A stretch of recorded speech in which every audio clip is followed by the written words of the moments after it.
Can I just come out here and hold this for me 1 minute? If you don't mind. Just hold it.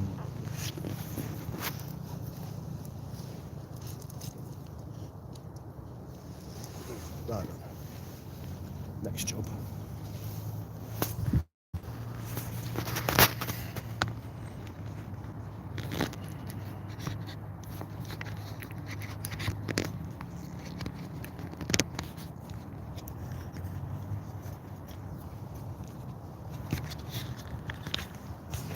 Bend backwards that way.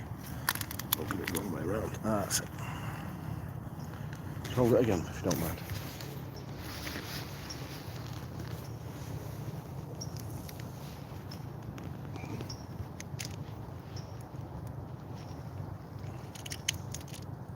Okay, use the phone again.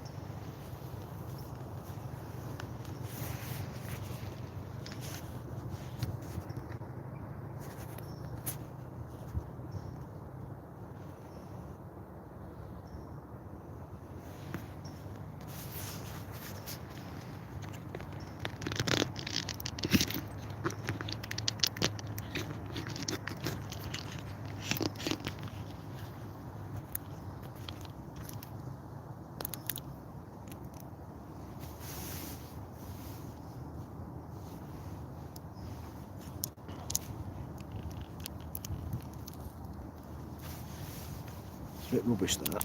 So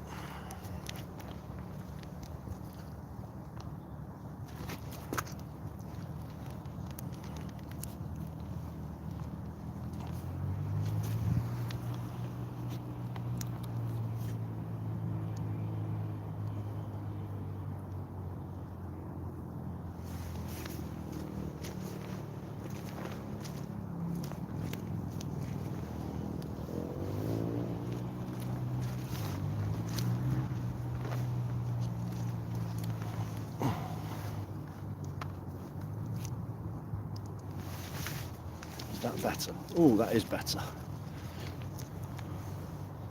That's it.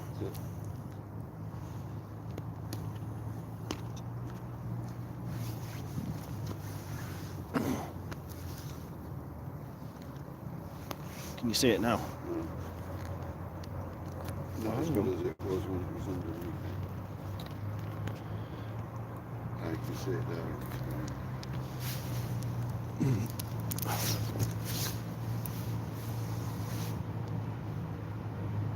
That's a bit better. Right, hang on. Get your phone again. No.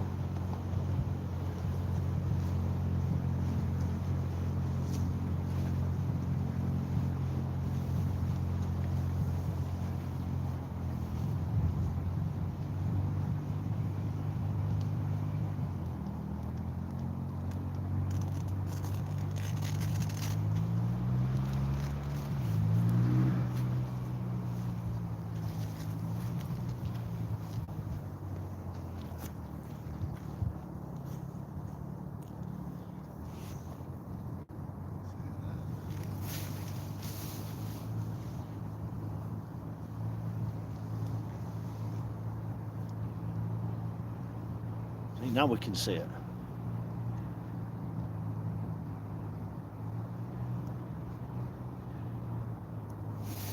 We'll just leave it like that. Do we actually need this one? No. We can save this one for later.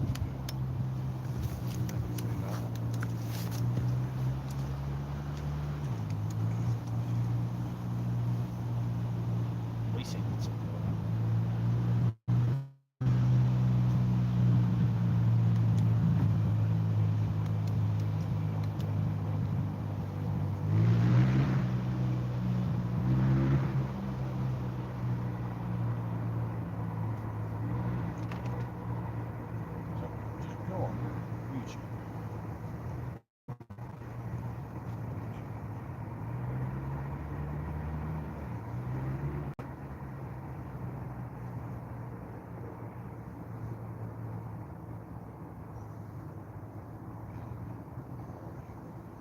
just go, no, live fishing, just write in search, live fishing Drinkwater.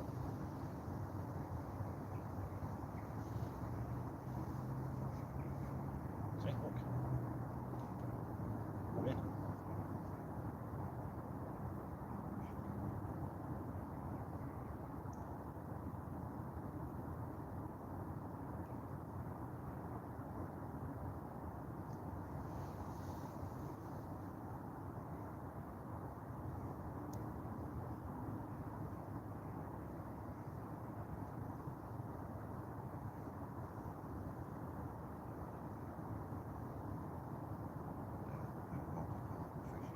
That's the one.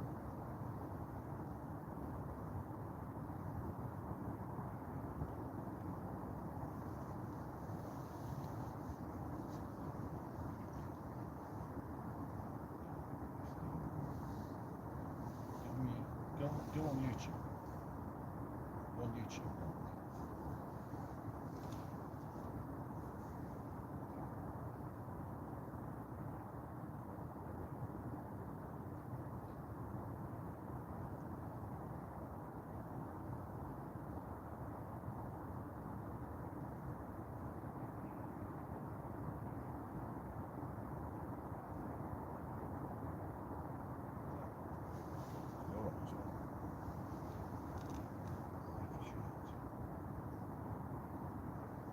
Chat was failed to put a message in.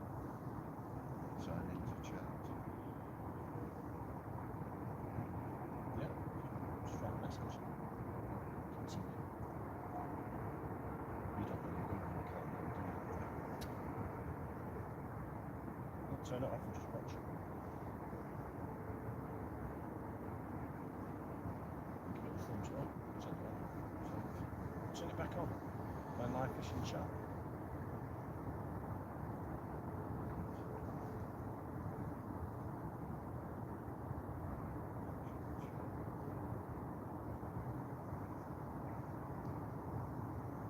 Can you hear me? Oh, you can? Wow, I like it. But 2 watchers so far.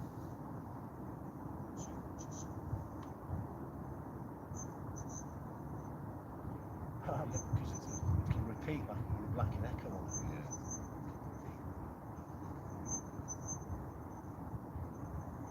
Depending on how much waffle there is on this stream.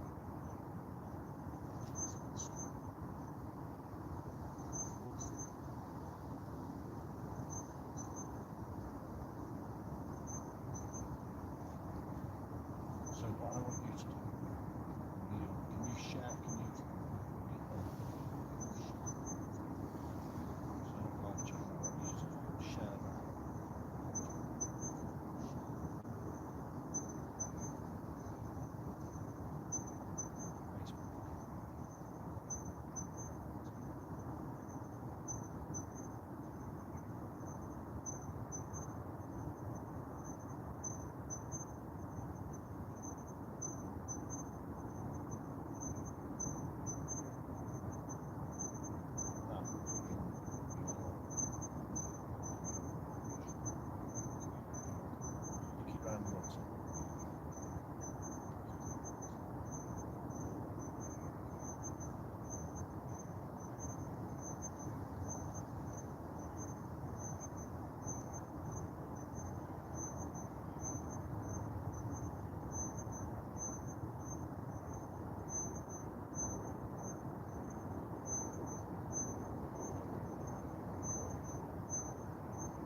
share it as something that we have.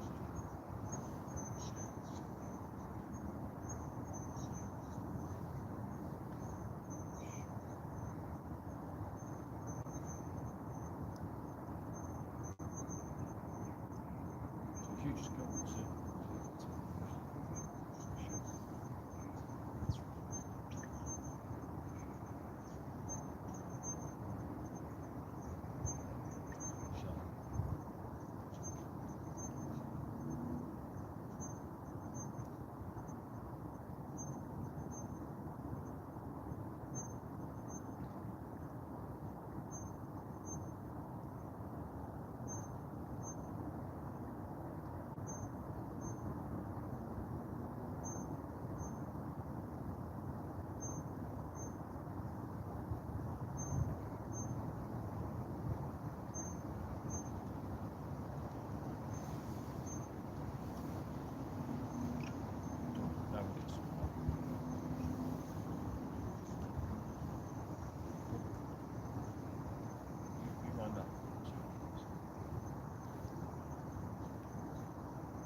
yeah.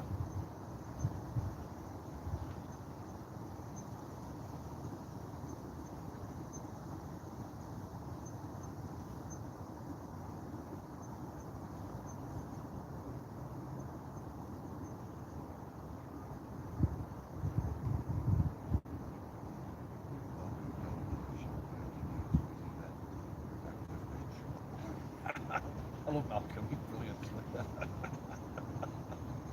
He does a goth thing at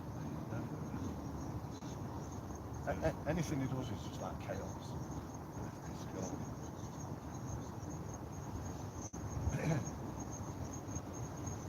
Well, we've not had a bite yet.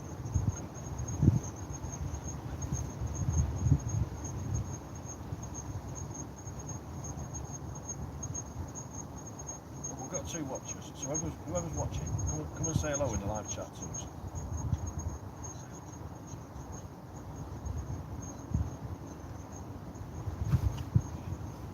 You can't say that. You potty mouth.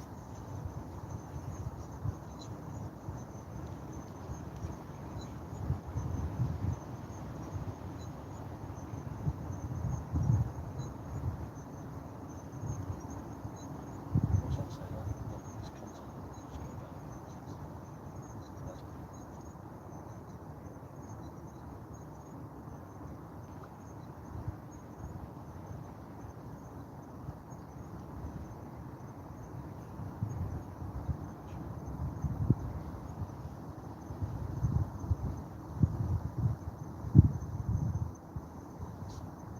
You can't do anything, 'cause you're not signed into Google.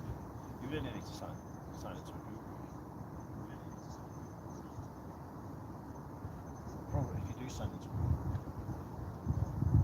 it'll mess up all your settings and everything. If Google takes control.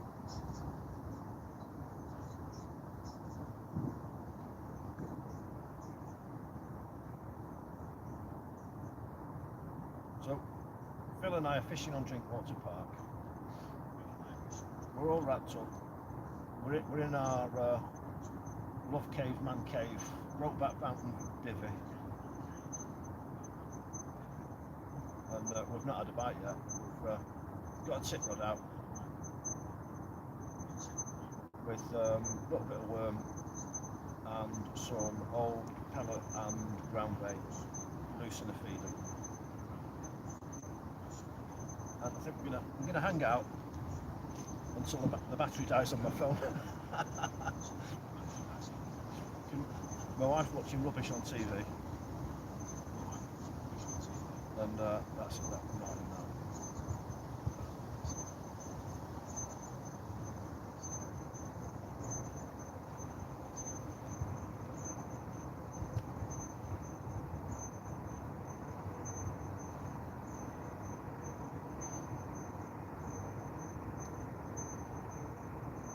The thing is, it's funny this. I've never done this before.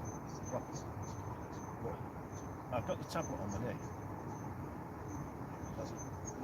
Looking at myself fishing, but it was a buffer of about 2 seconds. I'm watching on here on this tablet screen in front of me for a bite. I'm about 2 or 3 seconds out of date.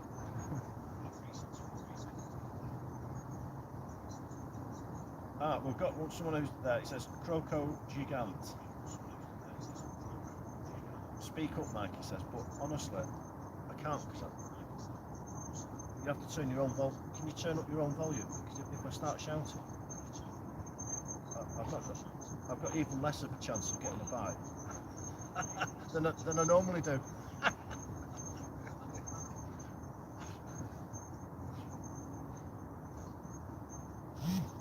Oh dear.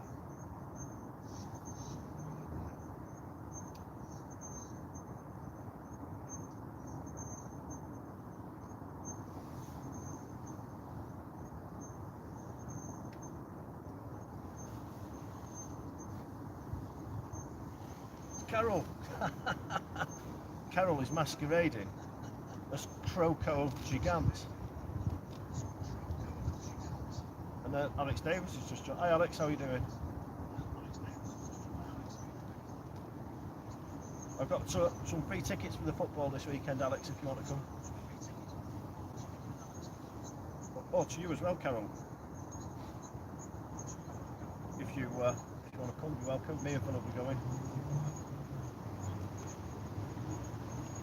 So, we're fishing with worm and we've not had a bite.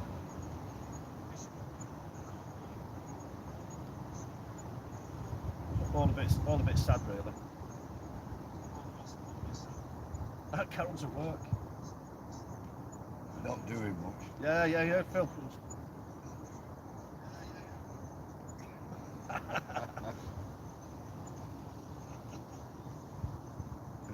Come on, Carol, you put in a shift in again. This is why you're on. This is why you're on the big books, isn't it?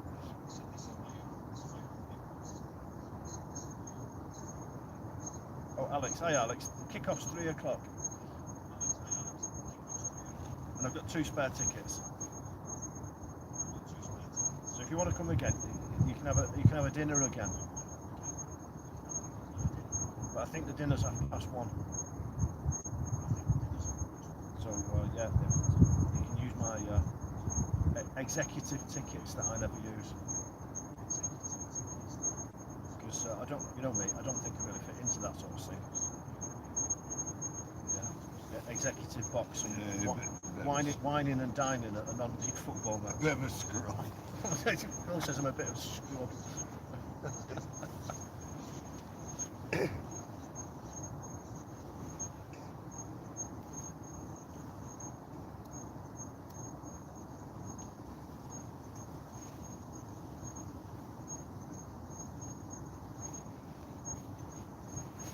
So anybody who's watching, give this live stream a thumbs up, and if you're not subscribed, press the subscribe button because me and Phil, we're going to go live at least once a week now for the rest of the year.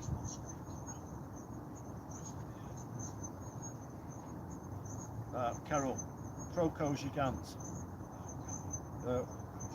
Yeah, we're trying to catch anything that swims, pal.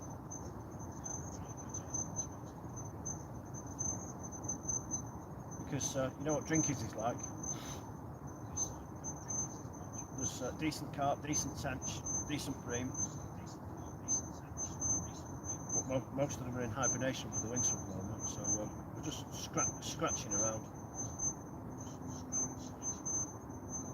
So, on saying that, when we went out to Salford Keys on Sunday night with Aaron, they didn't catch anything out their swims, but there's another lad on Ontario Basin and he had a £26 common.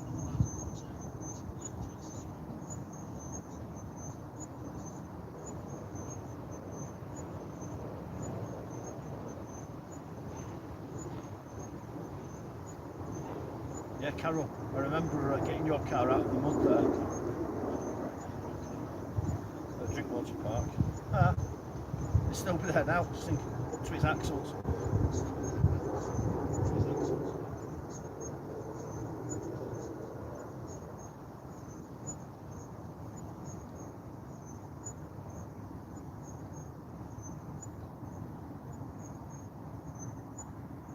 Phil's just gone for a walk in a fag, so when he comes back, I'll have a reel in, and you can see what rig I'm using and date and things like that. Very sophisticated. Yes, Phil says it's very sophisticated rig. Which, if you know me, that's the exact opposite of the truth.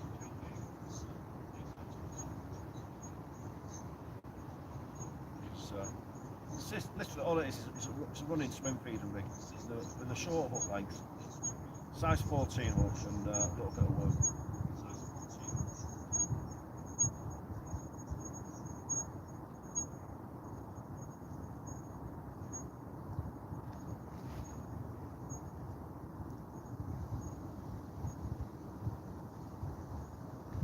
It's better than watching the news, isn't it? Oh, no, hang on, what's on now? Pointless. I like this. Phil's just said pointless like this.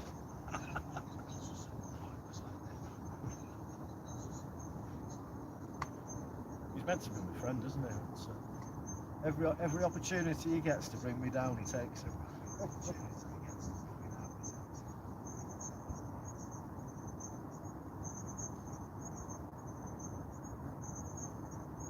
Come on, Alex, are you still there? What did your mum say about fishing? Sorry. Oh, here we go, hang on. My dad said he has to see if he's got a taxi there and back. Oh, well, fair enough. Tell him it's a lot cheaper on the bus. Because you can go, haven't they reduced the bus ticket prices now in Manchester? You can go anywhere for £1.20 or something like that. And there's a free bus to FC United that leaves that Crown Plaza Hotel or whatever it is at about 1:30. So you can get, if you can get into Manchester, Alex, you can get a free bus to the ground, and then we'll give you a lift home.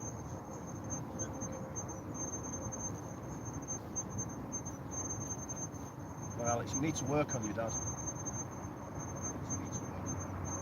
If he's not going to give you an answer, then you need to start playing on his heart.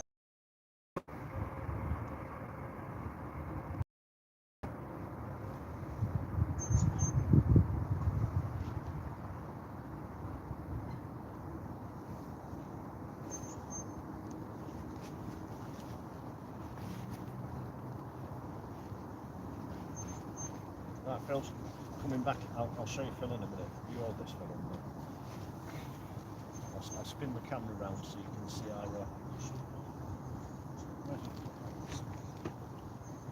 There we go. There we go.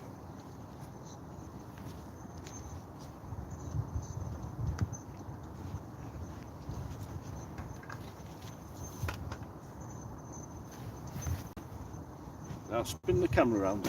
Whoops, that was me kicking the rod. So you all got excited then, didn't you?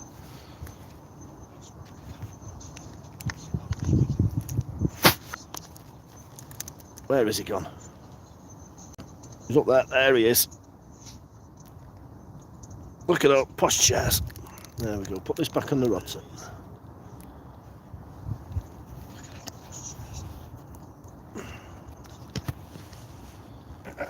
That's better. Right then, let's get this rod in. Give me a minute. I'll get this rod in and.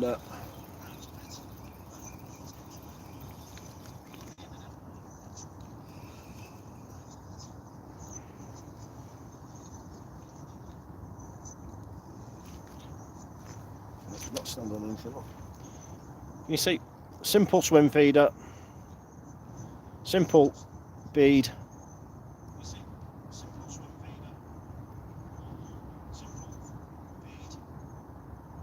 and a bit of the old worm on a size 14. But I'm going to cut that worm in half now and just use like an inch of worm rather than. That's a whole worm with just the with the tail snips off. But if you give me a minute, I'll pack that back up and we'll get fishing again.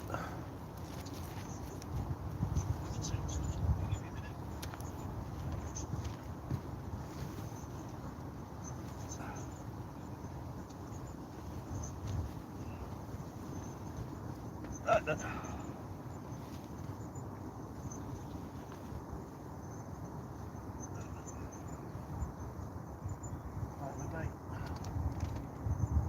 Don't often go night fishing, so it's not unusual for me. That's not normally what me and Phil do. If we go night fishing, we tend to go sea fishing at night rather than any cod fishing like this. But I didn't fancy driving. I got to go to Liverpool tomorrow for work, and I didn't really fancy driving over there again tonight.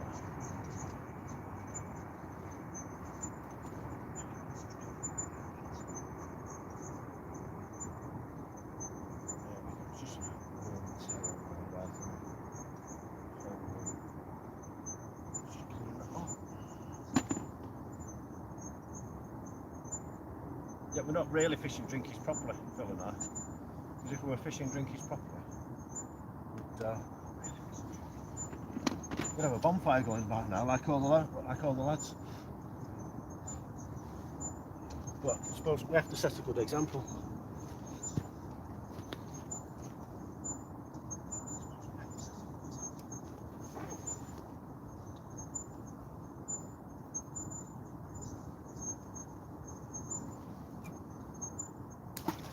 Whoa, just splodge. Right then, there's the rod back again.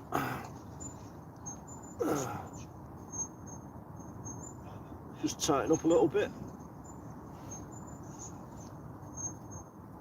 That's better. I'll just sort the camera out so you can actually see it.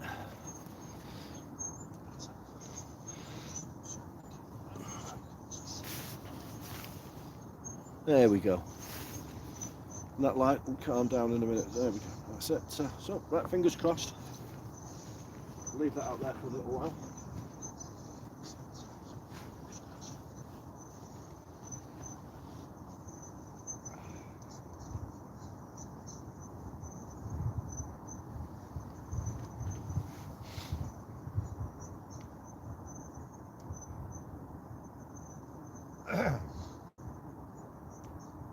He said he'll let you know tonight.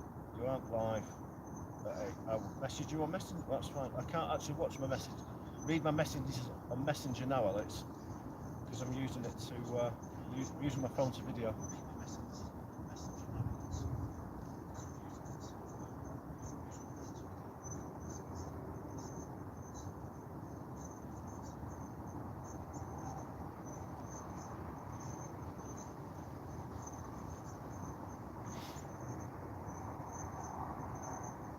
Anybody who says here fishy, I'm going to edit you out of the chat. Kick you off the stream. I've got full editorial control there. So don't even think about saying here fishy.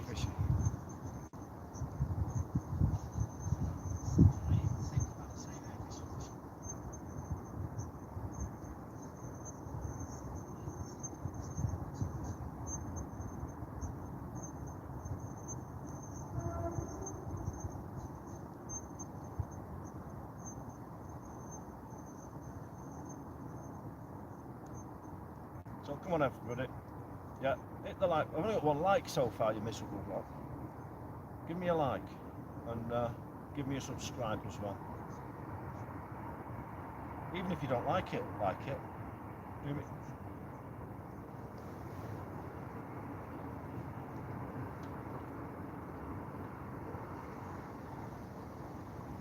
Things we do for kids.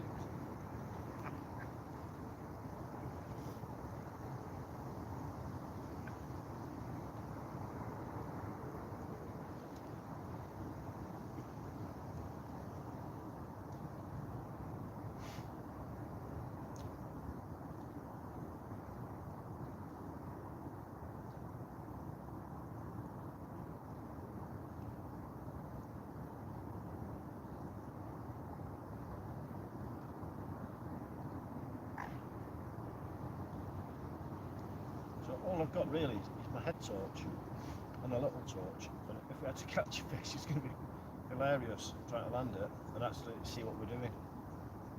I was saying to Phil just a minute ago, what I really need to do is go to Tool Station or Screwfix and buy a load of battery operated halogen work lights And when we, if we, well, not when, if we ever get a bite or catch a fish, we can flick a switch and light the place up like Blackpool illumination. Yeah, or there's loads of stuff we can do out. I mean, I was just saying to Phil, if we went on the other side of the river, there's another lake, for those of you who know the area, called, or don't know the area, called the Prison Pond. We could go and fish there, but we're at risk of being accosted or arrested by the prison guards, because there've been loads of cases of people throwing things over the prison wall recently. Apparently a couple of people have used fishing rods to launch mobile phones and drugs over the prison wall, and this lake's actually next to the prison, so if we're there in the middle of the night with our lights on, and it could be quite, in fact we might go there next week then, might have a try there next.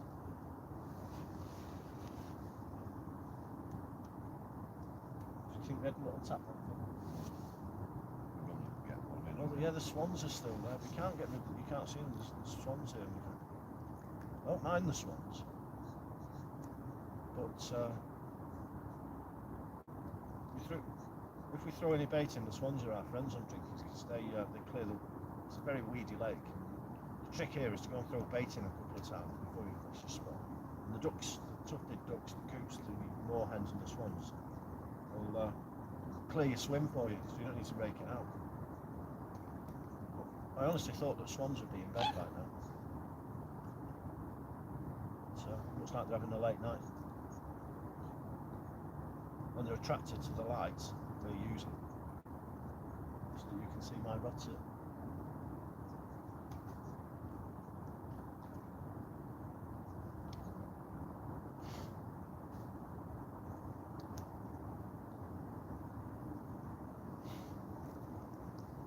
But at least it's not raining. With that, I always speak too soon, don't I? Hey? Yep. Don't you just?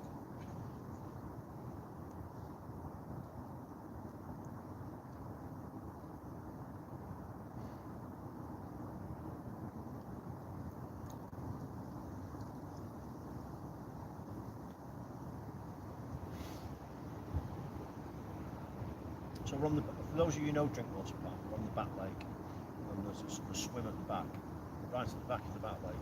It's actually the nearest fishing swim to my house, and that's where we are tonight. So those of you who know me know exactly where we are on the lake. And if ever I come down with a bit of old bait to throw in, obviously I'm going to throw it in this one, because it's the nearest one. And bring the kids down here in the summer. Good times, we've had some great fish.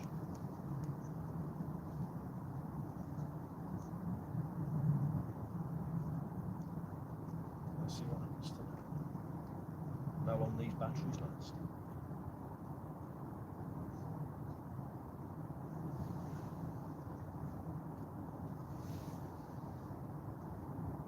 Let's fiddle these lights around a little bit, because it was a better picture before than it is now.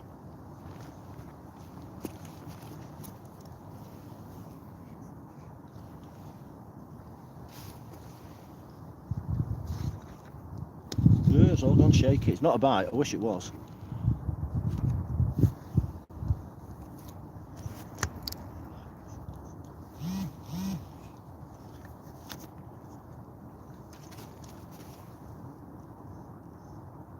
It's a little bit better. It's a little bit better. But, we're on 3 thumbs up now. If you've got three thumbs, Phil, that means they're from Radcliffe. Sorry, anybody from Radcliffe. But we all know you've got three. I can't even say it. Put my teeth in. 3 thumbs and 11 toes. And anybody else who's listening, if you think people from Radcliffe have got 3 thumbs and 11 toes, press the like button and give them some more thumbs.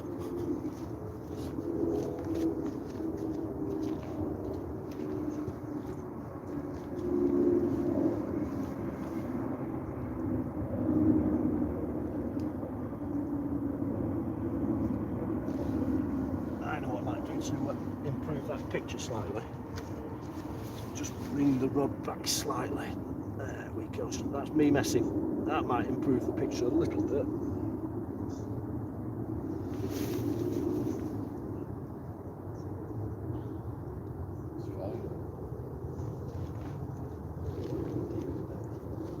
It's fine.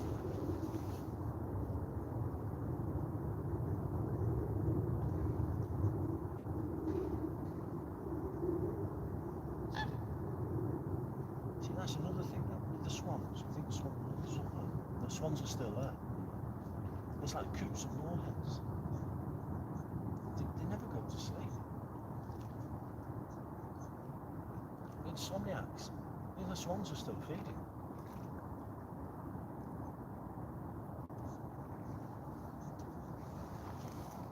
Worse than teenagers that stay up till 2 o'clock in the morning. Sorry, Alex. You're still there.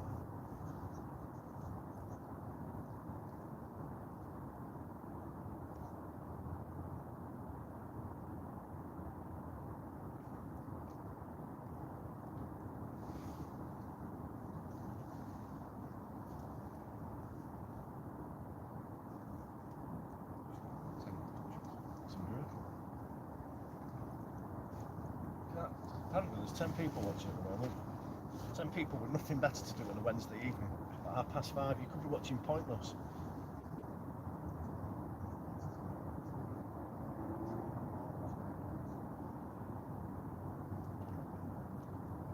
As soon as I said that, it's dropped to 8.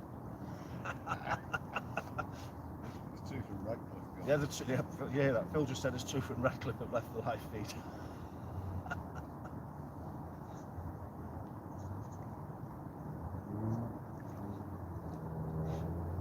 Yeah, if you're watching and you're not from these parts, look up Radcliffe on Google Maps or Google Earth.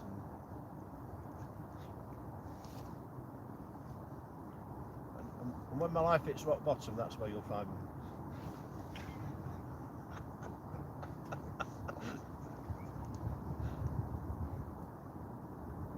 Oh dear.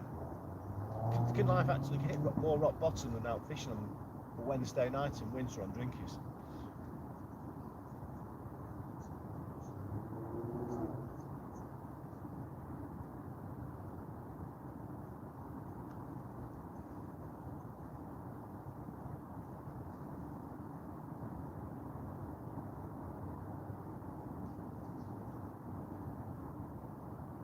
That's it. Yeah. I've had some lovely fish out here in the past off this peg. So the best fish was a fish that I never actually had. Because one night I was out with Phil here on this swim, and I was fishing float ledger. It was really sensitive method, and I hooked this tench. And even Phil will admit that his legs sort of like went a quiver when he saw it coming towards the landing net, and it just pinged the hook right at the death. And Phil, what do you reckon, a good £8-9? £9. Yeah, it's a huge tench. I mean, I'm used to catching 5, 6, 7 pounds. So you catch them on the old river, and this was in a different league, this one. And it's always been one of the really nice things about Drinkwater Park. You can come and fish, and there are some real good surprises in this place.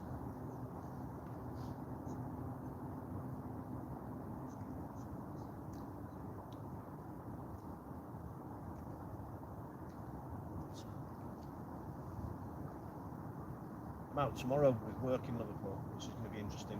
And obviously, for me, sometimes work is a fishing rod's day as well, because obviously I work for the Rivers Trust. And I'm going to go out fishing tomorrow at the 1 o'clock gun.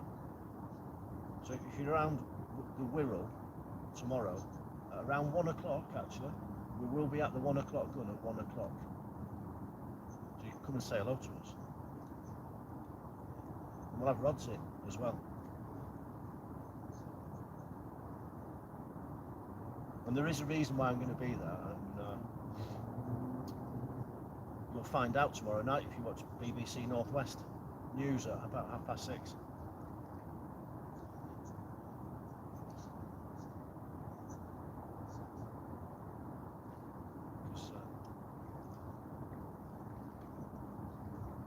try and get Phil on. We'll try and get Phil on the news, talking about fish. Don't see him very often. Yeah, as you all know, I've got a face for radio.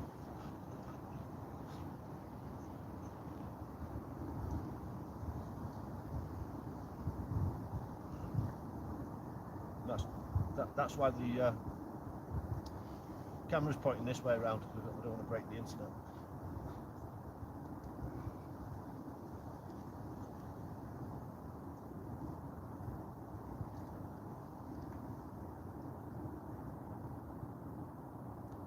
So with these Wednesday nights, it's going to be interesting, because obviously Phil and I run the matches on the Old River Irwell in Earlham from about April onwards. So we're going to be able, if we go live every Wednesday, we'll be able to mix it up quite nicely, because we'll be able to do a little bit of sea fishing on some Wednesday evenings, depending on what's going on, and then every other Wednesday will be match night, where you can watch me doing what I do best, which is planking, as I am now.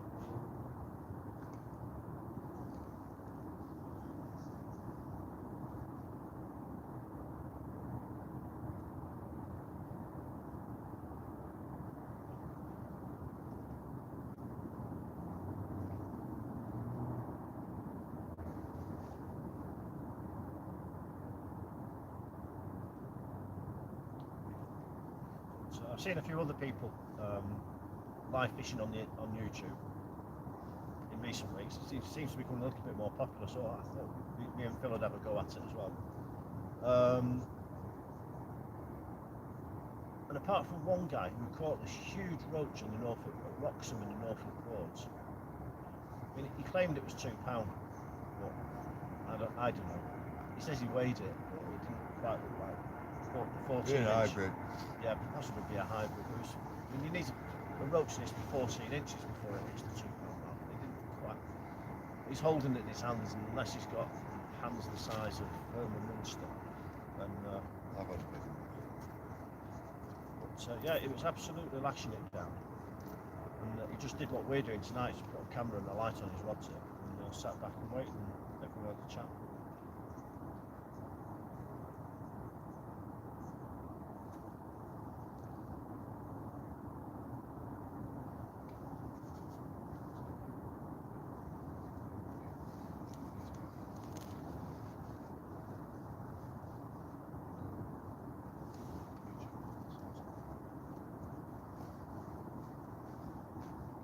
Look, has anybody else been out fishing recently? Come on, get on the live chat and tell us where you've been and if you've been successful or not.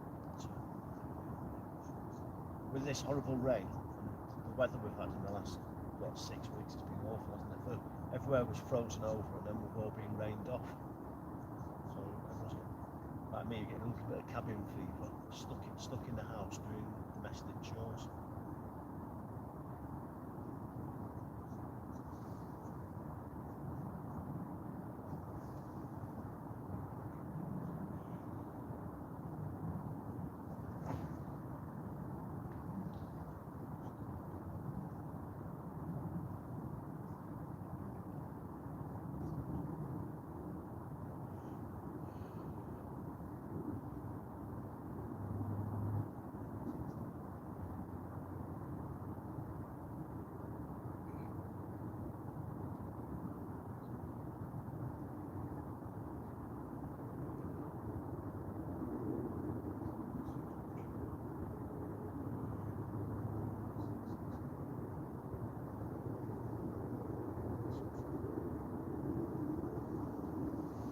So it'll be interesting to watch how all of this develops over the summer. Because obviously night fishing at the moment, because it's 5:45 at night and it's winter. It's horrible. But obviously when the clocks change, I'm a bit of a Cinderella fisherman. I'll turn into a pumpkin at about an hour after dark. So we're not going to do that. We won't be out overnight. So plenty of evening fishing. It'll be interesting.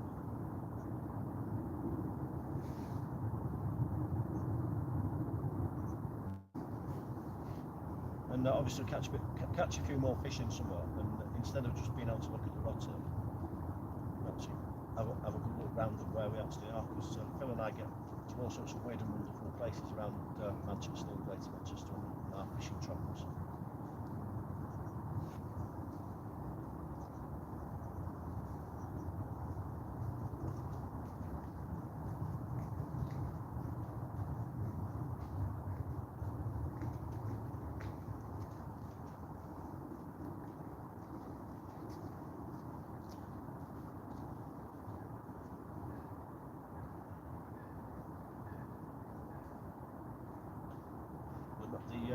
One of the hard things we found was we tested quite a few of these live streams for fishing.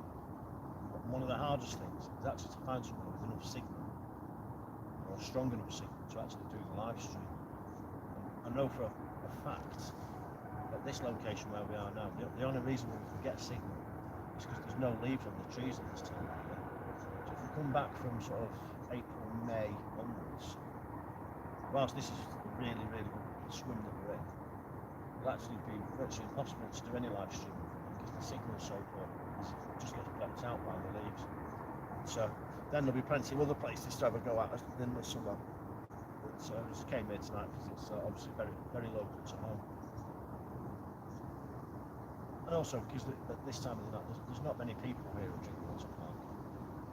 Just cyclists just gone past behind us with the lights on. But if you go into once you start going into more urban Manchester, you get a lot of, not miser, but you get people interested in what you're doing and want to stop and have a chat, things like that. So not so much me. So Phil's a bit of a nutter magnet. He'll talk to everybody. He'll talk to everybody.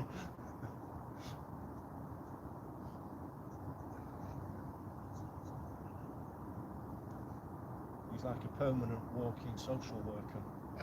He's really nice. He listens to people. Honestly, people I won't give the time of the day to. Some right fruitcakes, and he'll have a coherent or semi-coherent since Phil. Logically, because I need a social worker myself. Yeah, that's true. I don't know if you hear what Phil said. He said because he needs a social worker himself. Well, I think we all do, don't we?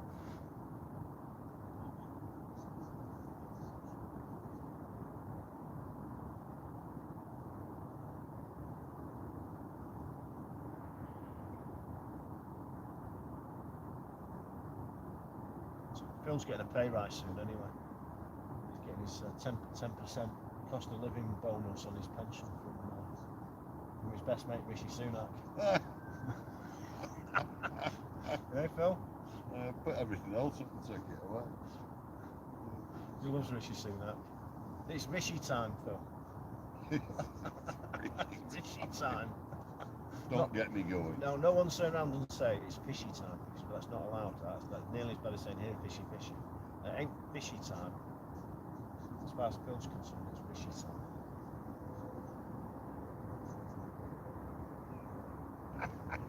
What? You can't say that word on Phil's scanning his YouTube feed, and one of the questions here, and it's a word that we can't use on YouTube, but it's the C beep NT word, and the thread says, is it acceptable to call someone a C beep NT in a work email? Well, of course it is. It just depends on who it is you're just depends on who you're emailing, doesn't it? Just don't press send all. It's always best to be honest at work. Don't pander to snowflakes. Oh well, I've been snowflakes at work recently, but we're not going to go into that tonight. Upset me a little bit. Yes, there is no room for misinterpretation. Yeah, be honest. Tell them how it is. Well, it depends on where they are in the organisation, doesn't it? If they're beneath you and unlikely to climb the ranks, then by all means say it. But you don't want to say it to a boss or somebody who's up and coming through the organisation, who's likely to overtake you in the organisation. So it'll come back and bite you on the bum. Yeah, say it how it is. Tell them what they are. Just like if you think this thread's rubbish or this are live fishing, just tell us in the chat.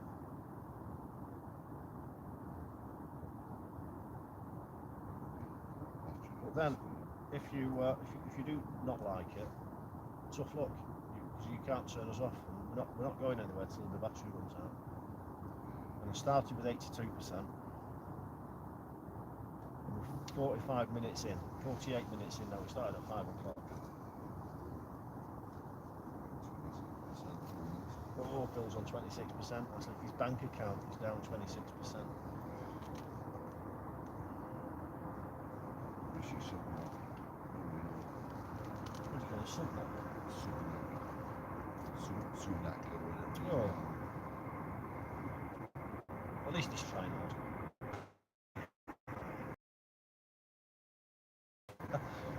All paper.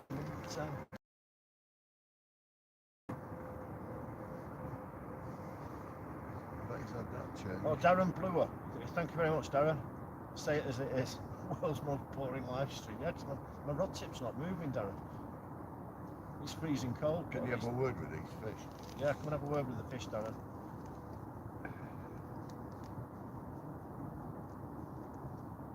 In a minute, I'll pull the line and jiggle the rod tip, just so that you know that you're actually looking at a video and not a still photograph. Because the rod tip's not moving.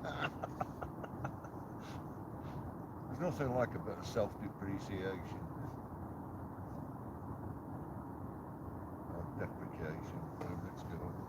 Or defecation. Well, Darren, do you know what, mate? I admire your honesty, because it is.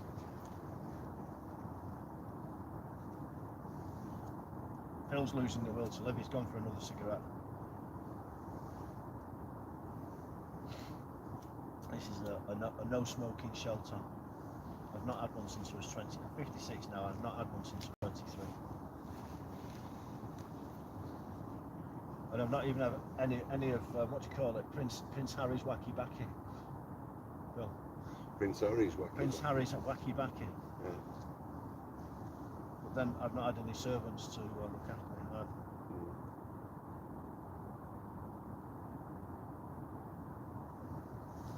It'll all be premium grade for him.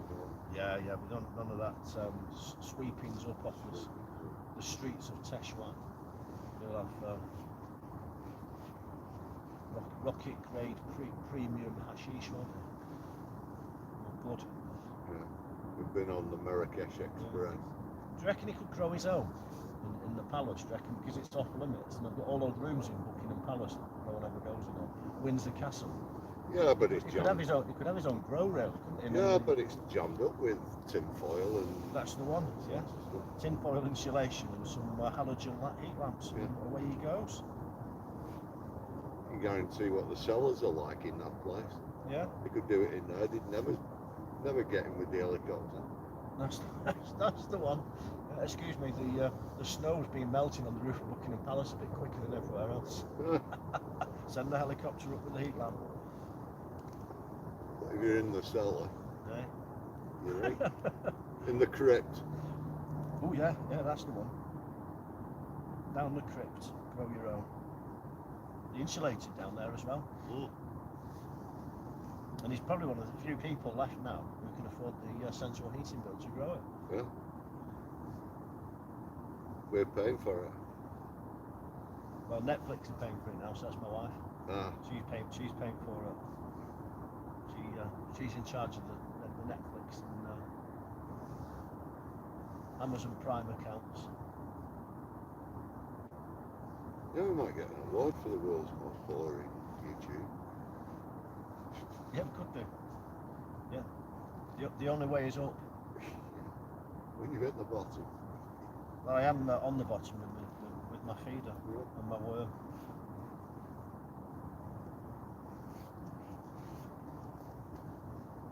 Well, I'll tell you what, that rod tip is just static.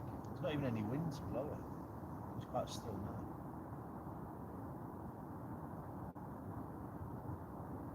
Just think, I was on the Keys Salford Keys on Sunday night with Aaron Stott.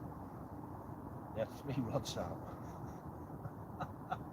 They were there till 4 o'clock the next day without a bite. So they did the 26-hour session. 6 rods between them and not a single bite. But they were getting occasional single bleeps on one of the rods. And it was only when they reeled in. found out they attached themselves to an old rig that someone had been snapped off. It's definitely quiet there. There's been nothing topping. No carp splashing at sunset. So all a bit grim.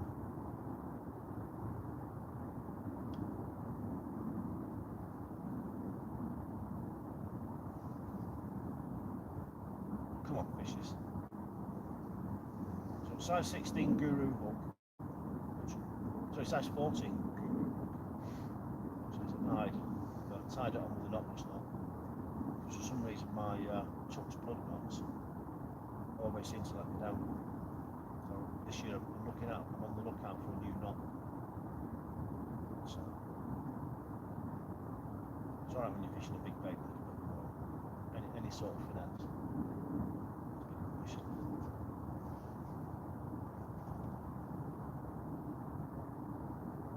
No, it's not with 10 turns. Then. 10 turns? It's a bit many. About 6. And then 2 back. I always put 10. 10? Wow, like whipping a rod ring on. Well, in the live chat now, how many turns do you put on your knotless knots before you start whipping it back up the hook, threading it back through the eye? So I'll put me in 6 turns. No, we have to get on the chat here. 6.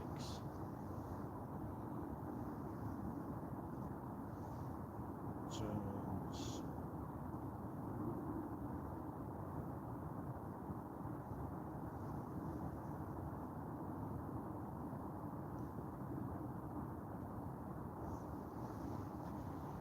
That's what Benny Ashurst used to say. They didn't have knotless knots when Benny Ashurst was in his pond. Yeah. No, of course they didn't. Knotless knot and a hair rig Oh, yeah. is like something that was invented in the 80s by carp anglers. But it's like transformed fishing, hasn't it? Yeah. It's like the internal combustion engine for transport, or the microchips. The knotless knots transformed fishing, hasn't it? In the hair rig.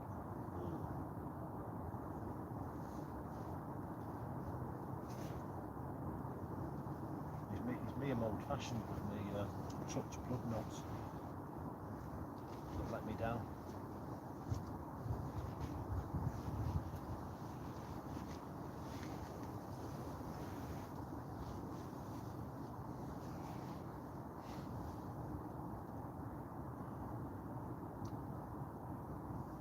Yeah, I love this YouTube channel. I'm not exactly Mr. Beast, am I?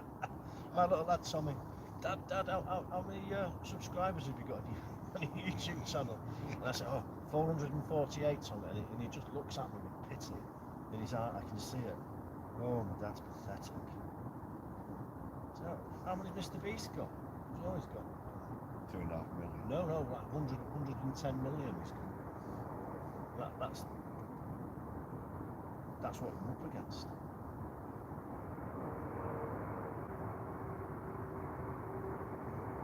I've got no chance, do I? Who cares?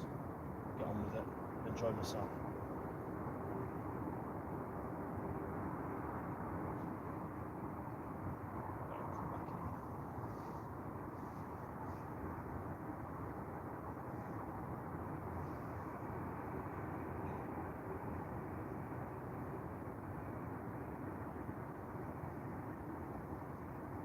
Well, I've got a new subscriber to my channel. I'm on 449 there, because it looks like here.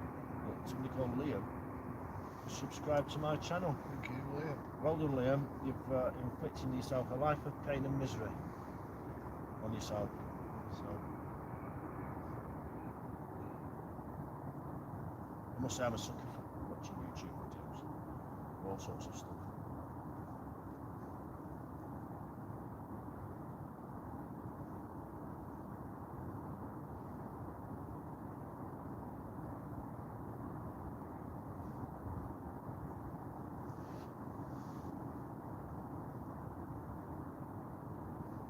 There we go, that's better.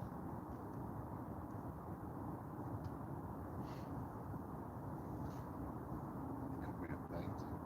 It could be a painting, Could yeah. be, could be a still photograph. It is, I said that a minute ago. The motionless quality. sat there? Have you ever sat there in a match and just sat there for hours and hours and hours, like in a trance, watching your odds? You know you've got the right bait, you know your rig's wrong, you know you're in the right spot, and it's just a matter of time. And then as soon as you lift your flask, Yeah, as soon as, well, in the old days, I'm a fact maker. I don't tend not to eat and drink when I'm fishing.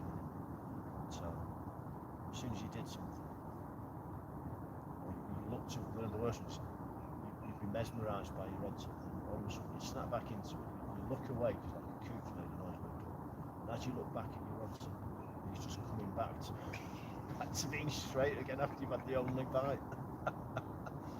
Well, it's a cruel game. It's a cruel game fishing, isn't it? See, anybody who started this now could have gone and watched Pointless and had the dinner. Sorry, had the tea. Because it's tea at tea time, isn't it? And dinner at dinner time. like you're in America. I don't know what they do in America. You have dinner at tea. Well, that's idiotic. Well, they are. Because if you go to, and it's a very easy way to settle this argument as well. Because if you think about it, when you were at school, yeah, dinner time is lunchtime, isn't it? Because you don't have lunch ladies, you have dinner ladies.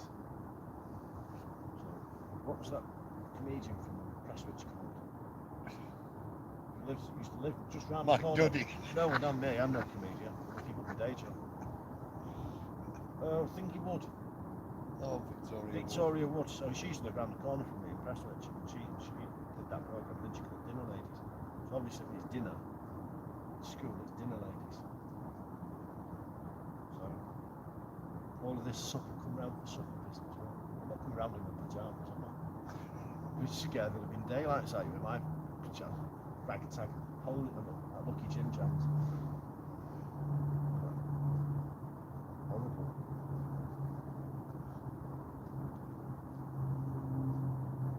TK Maxx, apparently that's where we're on the Prince Harry topic tonight, that's where Prince Harry used to go on secret shopping trips. He was so terrified of the public. So he used to get up in disguise and go around the shops and do TK Maxx. Why? Well, it's because he's ginger, it's got nothing to do with him being a prince, is it? Everywhere he goes, people point at him and say, look at that ginger, he's going to fry in the sun. It's a bit controversial. Oh, go on. I wonder why you see so many Orthodox Jewish people shopping at TK. Because you don't see them wearing it. Well, they might just wear it underneath the kit in the same way that you get a Muslim. Yeah, but you're not. And she wears a burqa when she goes out, but underneath they're wearing normal clothes. Yeah, but They're just the same as you and me. You're on the borderline of racism. I know. Well, no, it's religious. Well, yeah, sky fairies, etc. Well, it was just a comment because they don't. They can't wear mixed fabrics, can they? Oh, now you're getting biblical. No, I don't know. I gave up on them years ago.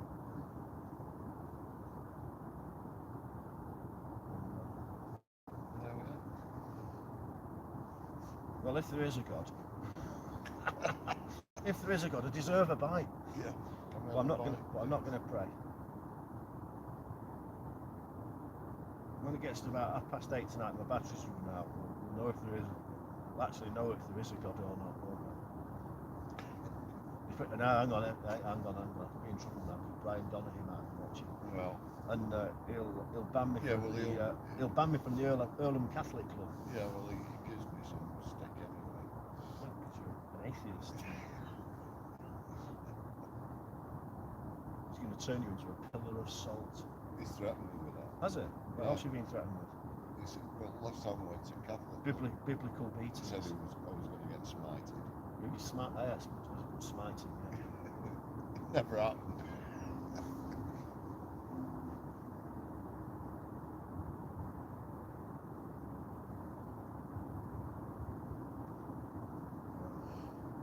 As I've said to you before, Phil, many times, I must have been one of the ugliest teenagers in the world because obviously I had religious Never parents. got molested. And I was in Cubs and I never got molested. I was an altar boy for about 5 years. I never got molested by priests who then got done for molesting people. And they Yeah. never bothered with me. And when I went to secondary school, I went to De La Salle, which is obviously De La Salle Yeah. Christian Brothers or whatever, and they left me alone as well. Yeah. So obviously dodged a bullet, or didn't dodge a bullet. I was just an extremely ugly teenager. I didn't even appeal to the perverts. Oh God. I know. Never mind. I was like a bottle of very what do you call it? A bottle of French wine, red. I improved with age. That's what I'm going to say. And now I'm an extremely valuable brew. Just ask my wife and see what she's got to say about it. Because I promise you one thing, she won't be watching this live stream. She'll be watching Orange is the New. It's a bit early. Kids are still up, so she won't settle into No loose. Netflix yet. No loose weight. Unless she doesn't do this for loose women. I used to do loose women, but not the same. That's what I'm on looking TV. for. Yeah, I know Phil's looking for a loose woman. He's 70 and single. So if anybody's got a single granny for Phil, that's got all her own. Well, it doesn't actually mind if she's not got all her own teeth actually. Send a photo. Send a photo, and he's also very interested in how much he's got in a bank balance. He's only a poor pensioner. So if you've got any elderly relatives who are single and female, Phil's in the market. So obviously, is that dating website, Phil? You won't do very well on it. Any more fish? Well, plenty of fish is in there. I don't know. Well, I don't know because they're not dating. I don't know. But, yeah, it's called Plenty of Fish. You need to sign up for Plenty of Fish. But you'll blank on there as well. Probably. That's the ultimate embarrassment, isn't it? You go dating. Someone in chat, tell me what it's called. Is it called Plenty of Fish or something like that? And because Phil needs to sign up for it, so we need to find him a rich widow, preferably. He's a single man again.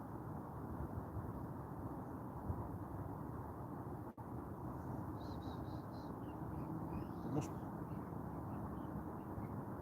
It was hard enough for me to actually find a girlfriend when I was a teenager, let alone when I'm old and ugly. Well, obviously I was an ugly teenager. But now I'm old and ugly, and I have to be very nice to my missus because I've no chance of getting another one if I wanted one. Oh dear.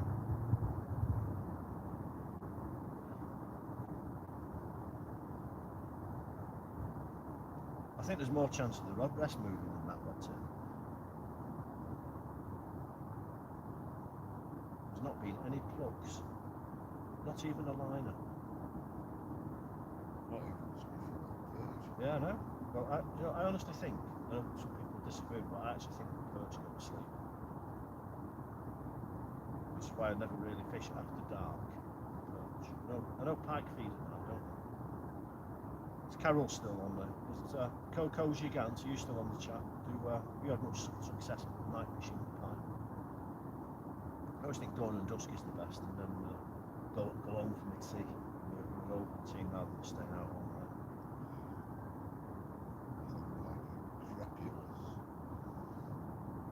Well, that's I don't know if the YouTube filter will allow the word crapulous. Yeah, it will.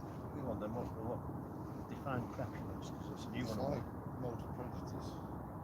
No, that They doesn't hunt. explain it. They hunt between dawn and dusk. Primarily between dawn and dusk. That's why Right. if you've got a cat that's asleep all day, Yeah, that's true actually. Well, I've not tried a cat. I've got a frog one. I've got a frog lure. I've got a rat throw lure. a dead cat in. And I've got a duckling lure, which are all pretty good actually. Frog lures are brilliant out in the spring once the weather warms up. It's like pike go mad for the frogs because it's out there. They're what's the best description? Pre-spawning bonanza. You always know when pike are going to spawn The vole because they start to spawn about a week or two after the frogs are away. See, not many people know that. So yeah. Gives them a good feed and fattens them up. Now you all know what crepulous means. Crepulous frog. Rather than Crazy folk. Crazy. Yeah. Crepulous. I said to my wife, "Crap, she'd slap me." She said, "What's your language?"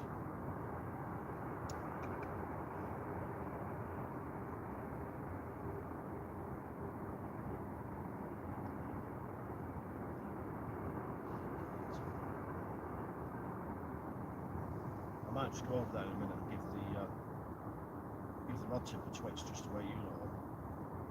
You're back at home in your warm living rooms watching YouTube. Just to check that the rod tip does actually bend.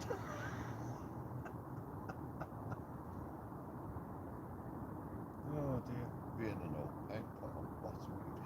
Yeah, that's the one. My rig's landed in an old shoe and sunk down inside it. You know me, an excuse for every occasion. 20 years of marriage does it? Yeah. Improve the excuse library. You can recall them all. An excuse for every occasion. Why don't you want to redecorate the kitchen ceiling? Because we're having a new kitchen in a couple of months' time, so why decorate it? Why do 2 jobs? Yeah. Do it all at once. Is the answer to that. Exactly. Just because it's got a big hole in it that I've had to cover over with a piece of cardboard sheet. I'm not joking, people. Come into my kitchen in one corner, there was a leak under the bath. There's a leak under the bath. And as I was fixing it, a load of water bashed down, ruined the plasterboard in the corner, and the plasterboard collapsed.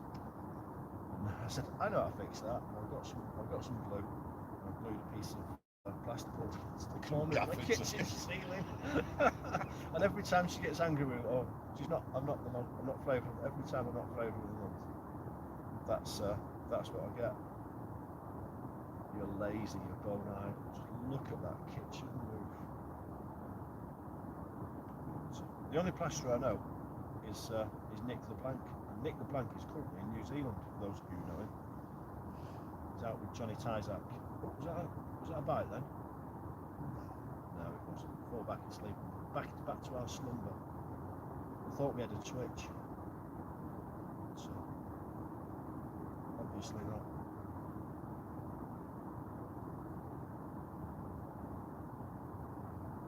I wonder if Darren Blue has killed himself yet. After watching the world's most boring life. Well, Come on, Darren. Don't do it. Stay with us.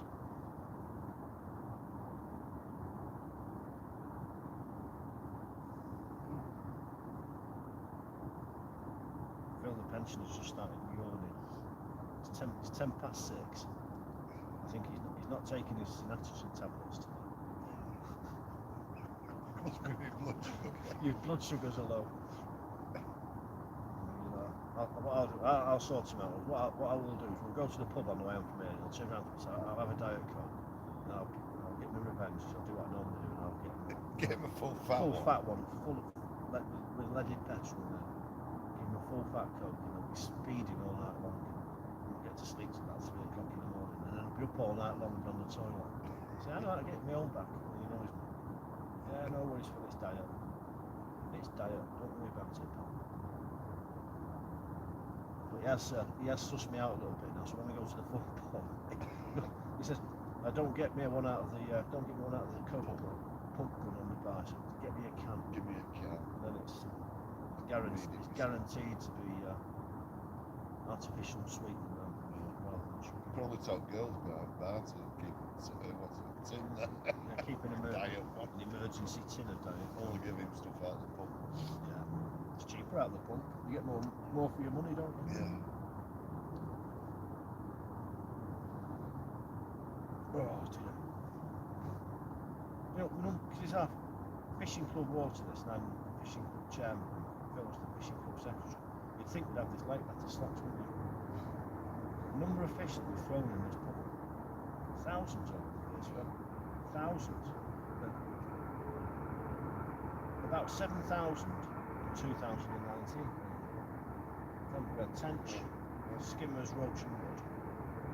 We had a couple of hundred tench going, a couple of hundred, well, 500 tench, a couple of hundred carp, and the biggest lack of all, the first fish that we stocked up many years ago, I think it was 1,600 crucian carp.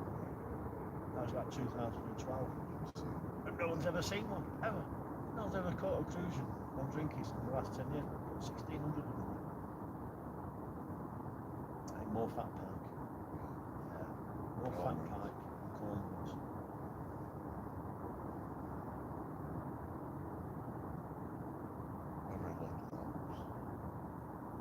Yeah, well, I think at, what time are we at now? 13 minutes past 6. I'm going to give it till 20 past 6. 20 past 6 I'm going to reel in. And then throw back out again. And that can be a very exciting part of my evening. What you've all been waiting for on the live chat. What will happen is, the rod that you can see, that rod tip on the rod rest, will disappear for 2 minutes while I have a little bit of activity. And then I'll chuck it back out and put it back in exactly the same position on the rod rest. You could even go for a team from back and you'd never even notice that I've done anything. Because as Darren Brewer says, this is the world's most boring live event on YouTube. I'm not gonna lower myself and say those that here beep thingy that you can say about fish. Because that is just like a kiss of death. But even Alex Davis has gone. He's had his team. Maybe there's I know his mum. Making turkey twizzlers and chips. Alex, are you still there? Turkey twizzlers and oven chips. I know your mum's healthy eating.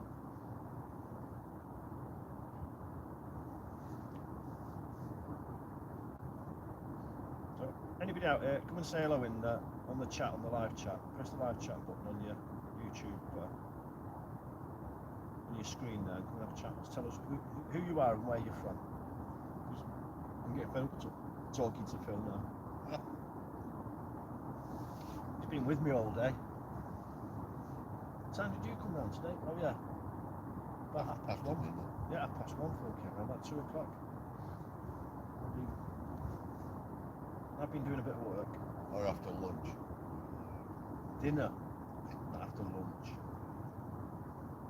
They're not lunch ladies, dinner ladies.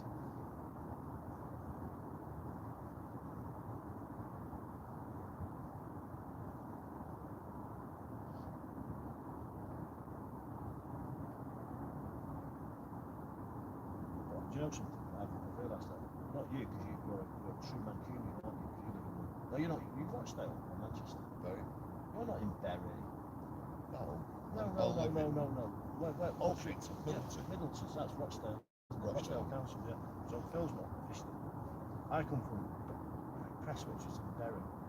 Bury's one of the few places in the world where the people who live there can't agree on what it's actually called. If you're from the south of Bury, Prestwich and like they call it Bury, like raspberry, strawberry. And if you're a woollyback from Radcliffe and above, north of there, you call it Bury. I lived in there when we called it Bury. Did you call it Bury? Yeah, but yeah. You're posh. You're posh Hayward. From Cheshire. Well, that's where I lived with my first wife. I thought you were posh for that you were from Cheshire. Born in Bury. That's what you need for us, a Cheshire housewife. Now you're single. Yeah. Cheshire housewife. Yeah. With the money, with the money, but without the attitude. High maintenance. High maintenance. Yeah. She won't allow you to have fishing tackle in there, will she? Right. In the wardrobe in your bedroom. In fishing pants. Covered in bream slime. Oh. Hanging up on back at door. That's the one. Oh, I think we need some mothballs in here.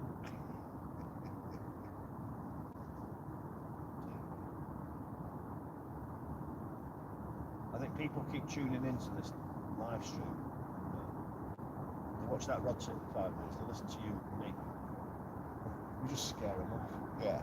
Because they must realise that is actually a video, not a still photo of that rod tip. What what we'll do, I promise you what we're going to do on the next live stream that we're doing. We'll go somewhere that's actually got some fish. We might go to the Mersey and we'll do a sea fishing. And we'll get whitinged to death. But at least you'll be able to watch the water.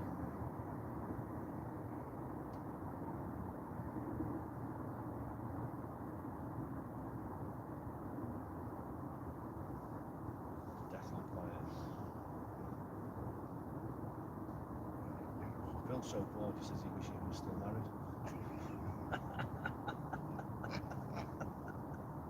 Oh dear. There's 4 people in the chat now. Put it on here, 4 people watching. See? Do you reckon when they're Pebble Mill, what terrible programs we used to watch it as well? Pebble Mill at one, I used to hate. And I reckon they had about 4 views.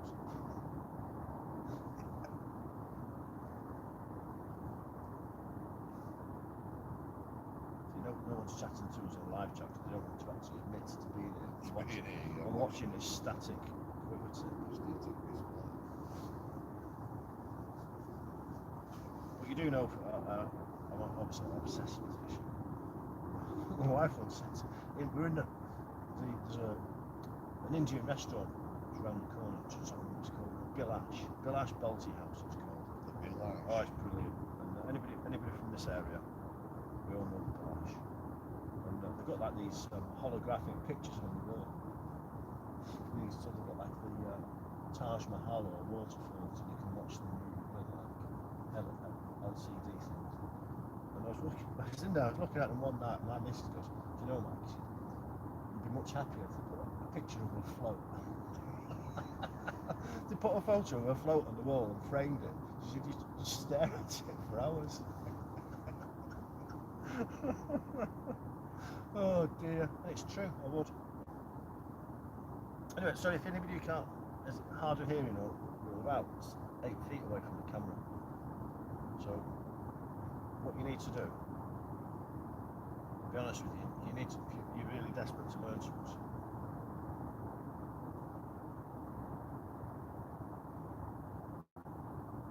Oh, hang on. Carol's there. Carol says the live goes on for some time and then starts playing from the very beginning again.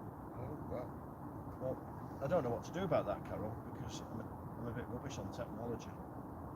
Why don't Carol phone Phil up? You've got his number. Phone Phil up and tell him what's going on. Or do you reckon this is on a loop? And that's why it's so boring, right? Actually, Carol's obviously clever with me. And that could be quite a funny Polish joke. Yeah.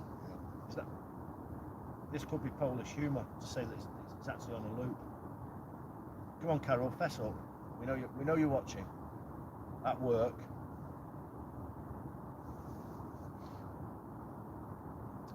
You on the night shift, Carol? Because we're going home about 8 o'clock. Yeah, your misery. Yeah, we'll put you out of your misery about 8 o'clock. I need me egg and dippers.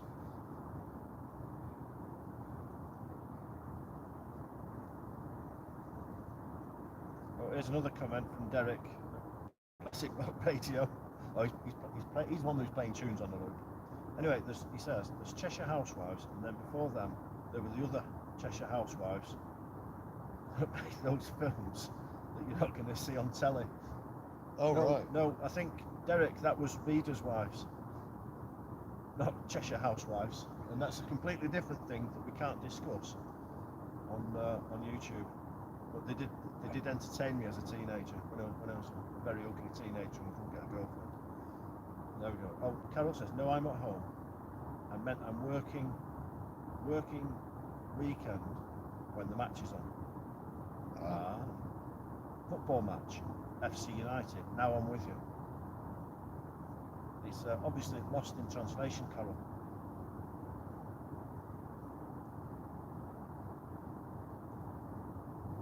So anybody who doesn't know me and Phil, we're as well as going fishing and we've got plenty of other boring hobbies. So we also like to go and watch non-league football, and because we're both mean and tight with money. Rather than going to watch Man United, we go and watch FC United, the Red Rebels. And You know, to be fair, it's true. It is better to go and watch community football, fan-owned community football. But it does give us an excuse not to be ripped off Man United. I think the last time I went, Tommy, it was like 35 quid a ticket. Oh, and somebody else, Carol says, comment about the video, I wasn't joking. I turned it off when I realised it was looped over. Well, it can't be looped over, Carol, because you're talking to us now. See? You're trying to pull my leg and tell me that my technology's not working properly.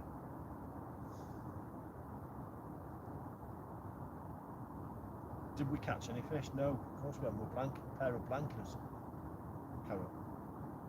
But whilst my worm's in the water, there's hope. Essentially the same as when I was a teenager at a nightclub. There's hope. I'm in the correct place, but no takes as yet.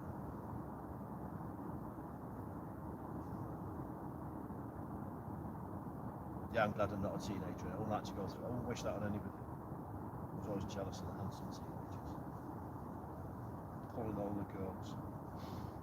I went home. I still love you. Never mind. Don't get fed up. We still love you. There's someone for everyone. Yeah, I love your acne marked acne ridden face. Oh dear. Now face only a mother could. That's the one. The problem with having a slow live feed and then with Carol putting there on there, did we catch any fish? Is that I have to look at it now, Carol, until that disappears at the top of the live feed. So I'm going to start putting some comments on the live feed. Then I'll move your comment, your abusive comment of we caught any fish. I'll move it up the thread, and then I won't be able to see it. And once it goes over the fold, I won't be able to see it anymore.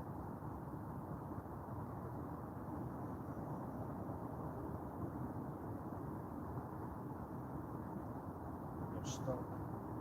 Got a special message for you, Carol, coming up in a minute on the live feed.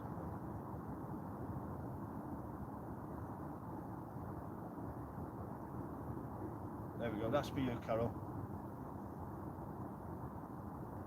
Stop being mean. Need lots of chat in the live feed so that Carol's comments about if we caught anything now. That brutal reminder of failure. Yeah. Is out of our eyes. Anyway, it's 25 past. Phil, hold that.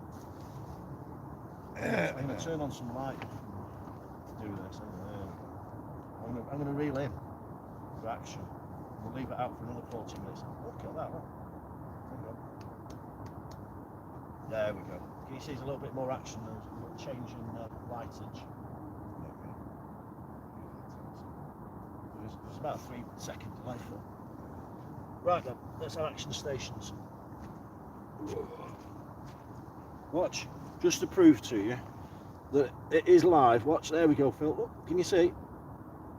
That's there you go. There, that's rod tip action. Yeah. It was a liner. A great big ugly 15-stone Mancunian pulling the line.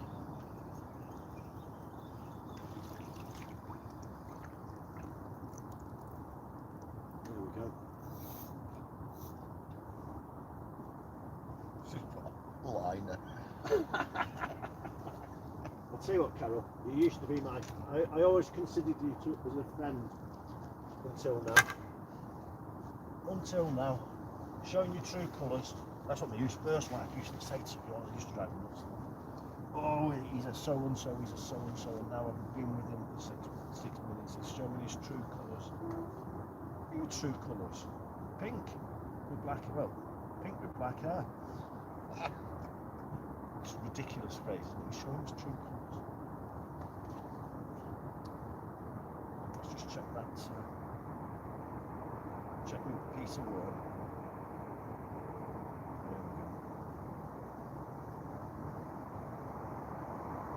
Carol, wait for it. Yeah, this blank rod rest. I'm going to show you his worm. I'm going to display my worm to the world. Just wait. I'm just cleaning it actually. It's a bit tatty.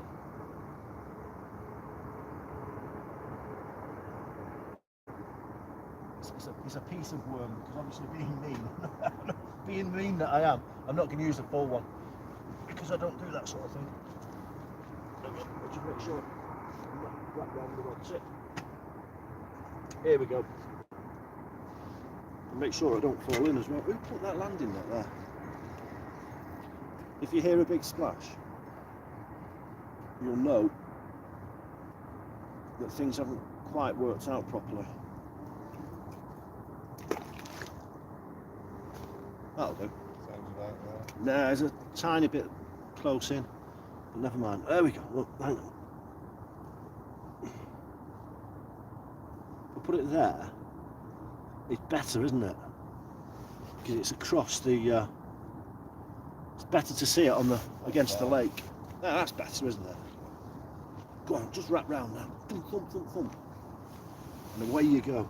And then I'll have to run out here. I'll fall over. It's really muddy. Derek at Classic Rock Radio, I'm not seeing any loose feet going in. Yeah, but it's. Tight.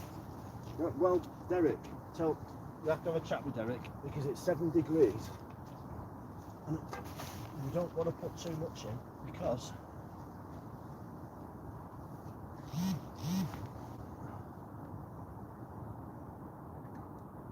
we're being tight with maggots in. I've not got any maggots at all.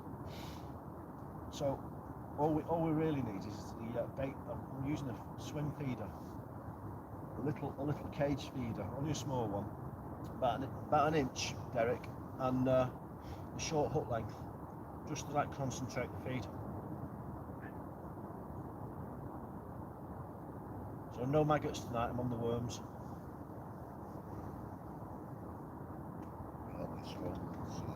Yeah, and on tomorrow when I go to Liverpool and go do a bit of sea fishing, I'll be on the raw freshwater prawn with the head on. I always think when it's got the head on it, much better.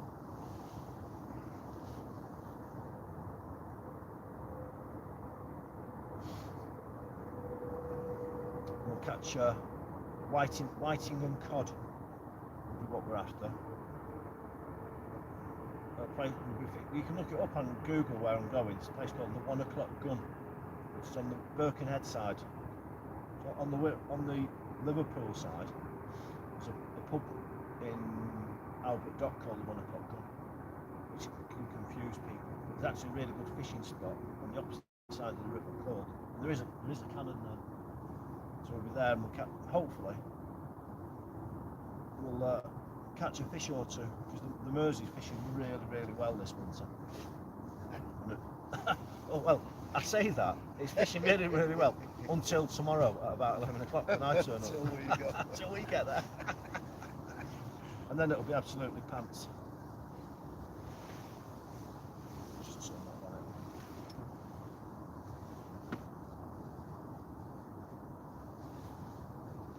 Dear me. Anyway, as I was saying before, for anybody if you tune in to BBC Northwest tonight, tomorrow at this time at 6:30, you'll see my ugly mush and a bit of fish and fishing, and all things fishy actually on the BBC News tomorrow in the Northwest. So God help you all. And my wife says you better go and have a haircut. That's what she said to me this morning. She said, if you're going to be on the telly, make sure you have a haircut. And asked them if they can use some makeup. Honestly, I'm not lying. She goes, your complexion's a bit funny. If you're going to go on telly and you want to use your best, want to look your best, put some makeup on, she said. Hey, don't you love them? Nice to go home without a shirt. Yeah, Phil's right. Yeah, that, this is the life of a single man for Phil. Because Phil turned around and said, I'll have a shave tonight, which means I'll have a 5 o'clock shadow by 11 o'clock tomorrow morning. Yeah, I like that. I will be inspected by my better half. I like that. Slightly used look, you know. Worldly look. Well, Derek says he prefers it at Perch Rock because it's a shorter cast, which is true. You can catch fish quite close in at the Perch Rock. Yeah. However, the problem is, because we've got a camera crew with us tomorrow, we don't want any wind noise. So if we go to, if we go on that Wirral side there, we're protected from the wind, so that it's easier filming. Low water mark and all. Yeah. But Perch Rock, all of that side, well, all of the Mersey's been fishing really well. If you like whiting. So up here, up north, the plague fish is whiting, isn't it? But when you're down south on the south coast, it's pouting.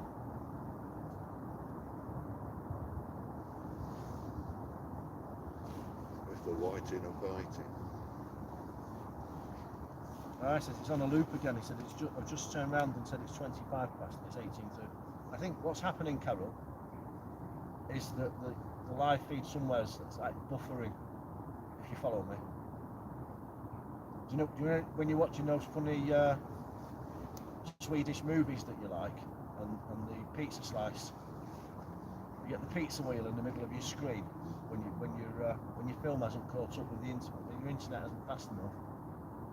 I think that's what's happening. I think that the signal that we're using to put this out on, Carol, isn't strong enough.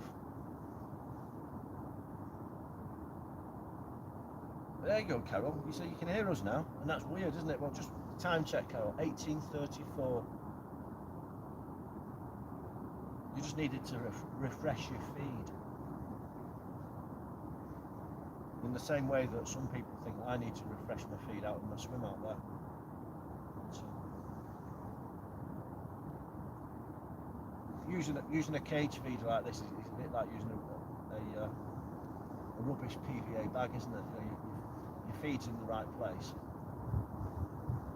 Your bait's next to your feed. You don't want to be throwing loose feed over the top because it just distracts the fish.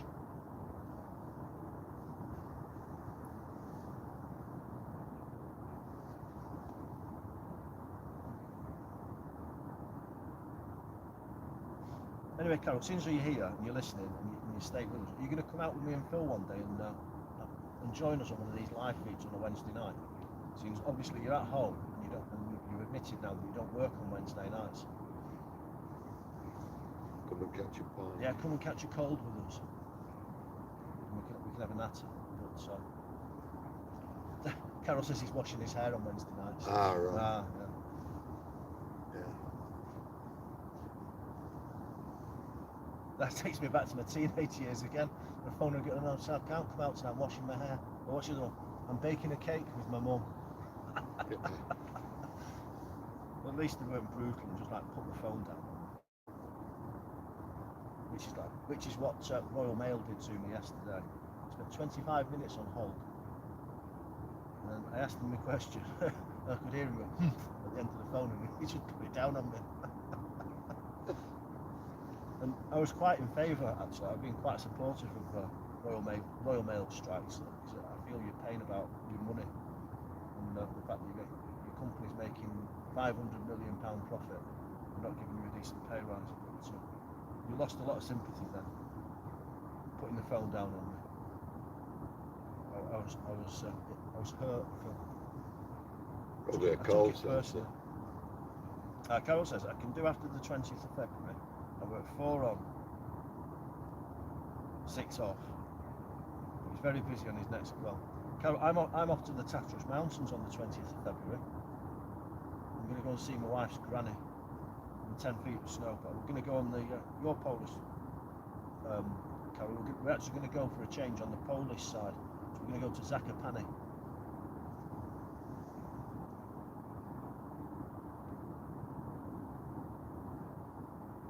I'm hoping to get some nice cheap Polish beer. At the moment I'm on dry January, and I'm going to keep it going until I go away on holiday, and then I'm going to get absolutely smashed on cheap beer in Slovakia and Poland. Because in the village where my wife's granny lives, you can still get a pint, or the equivalent of a pint, 45p. So I can go out with €5 and get absolutely hammered. On nice beer as well.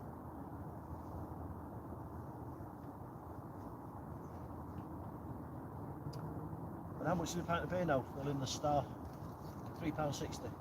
Yeah. Yeah, £3.60 for one pint in England in a cheap backstreet boozer in Salford. Or 45p a pint in the village pub in Slovakia.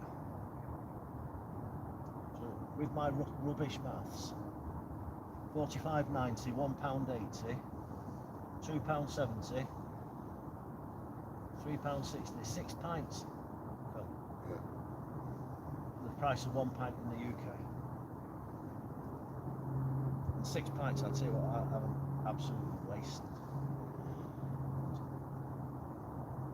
Can't drink anymore now, old. Don't eat the yellow snow. Yeah, don't eat yellow snow. That's the one. But I'm going because I have to go. Because my wife's granny. I don't actually like skiing and snowboarding and ice skating and all that snow stuff, winter sports. It's not really my thing. My winter sport is drinking beer and eating chips and looking at pretty girls at the bottom of the hill.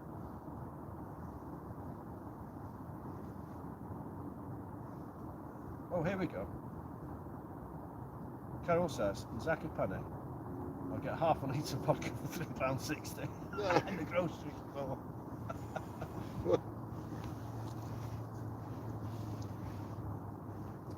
Carol, I'm sorry, I'm a bit fussy with spirits.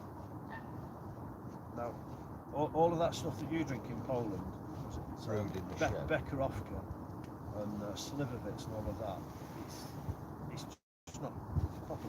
It's not proper drink, because that's the type of stuff that when Phil worked in the NHS, that's what Phil used to clean the operating theatre with. It wasn't for drinking, or strip the back of your throat off. So I won't be drinking any of that local brew. My wife's uncle always tries to get me to drink Slivovitz, and I've been drunk on Slivovitz so often, the smell of it, it's like cider.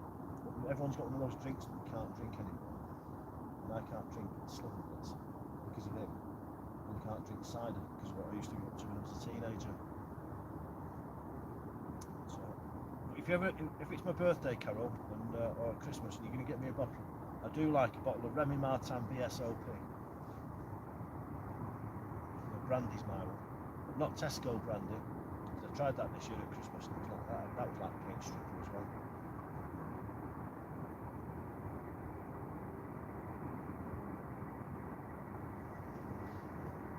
Come on, fish. This lake is not devoid of fish, it's full of fish.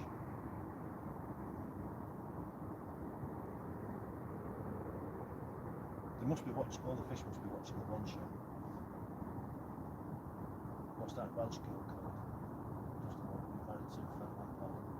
She do watch, she's quite nice, but she's still doing one show.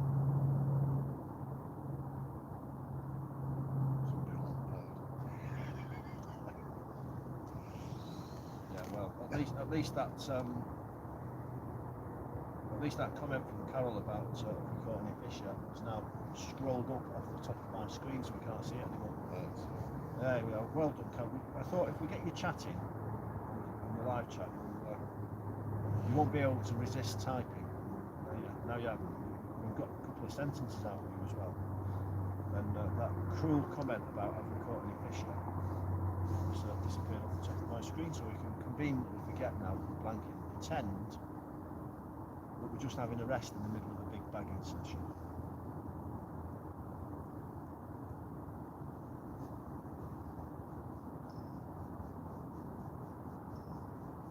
So don't forget, all you people in YouTube land, to press the like button, even though this is rubbish.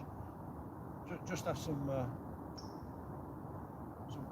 generosity, winter generosity about it, seasonal generosity. Press the like button, and if you're on drugs, press the subscribe button, because you'll need to be to watch more of this.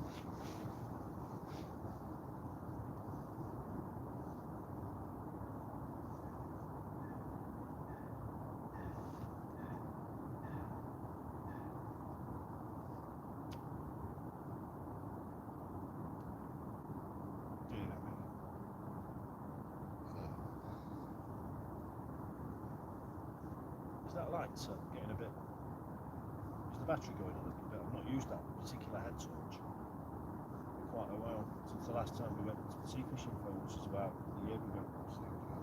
I can see it. Okay, still holding the charge.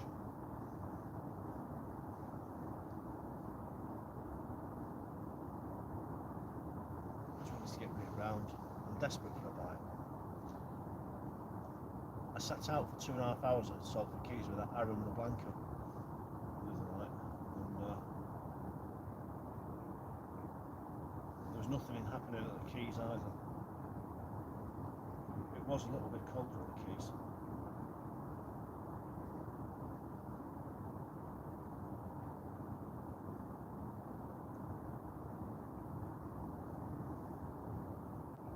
There we go.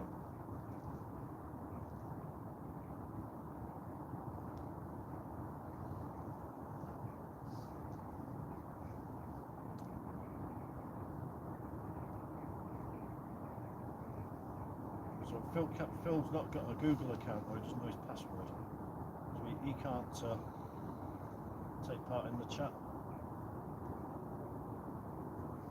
Well, we need to upgrade him a little bit.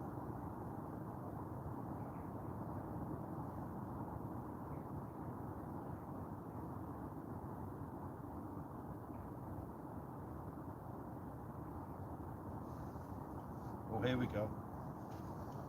Bit of chat from Derek, and he said that scary stuff, Polish vodka.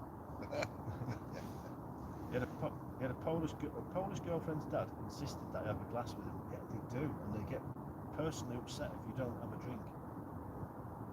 And then he watched it evaporate and condense at the top of the glass and run back down. I did finish it because I was young and foolish. Yeah, well, aren't we all? Derek, are you still young and foolish? I'm not young and I'm not foolish, and I won't drink that plum vodka or plum brandy, or is it Slivovic anymore? Yeah, because it is what you use to wipe down the walls in an operating theatre to kill all the germs.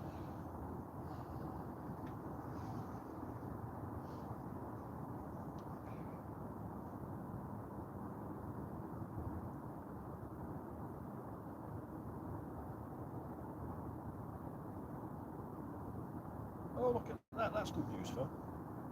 I'm gonna go up in my kids' estimation tomorrow morning, because I've hit the 450 subscriber mark after 11 years or 12 years of having my own Google account and YouTube account and this fishing feed name.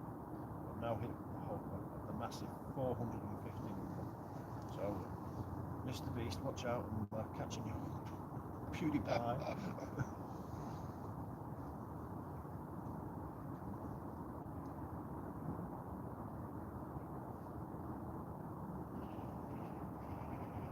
So everybody who's watching now on this watching this live stream, they must be as hooked on fishing as me. You can sit and watch a photograph float in a frame and wait for it to go down. You've got to be optimistic, don't you?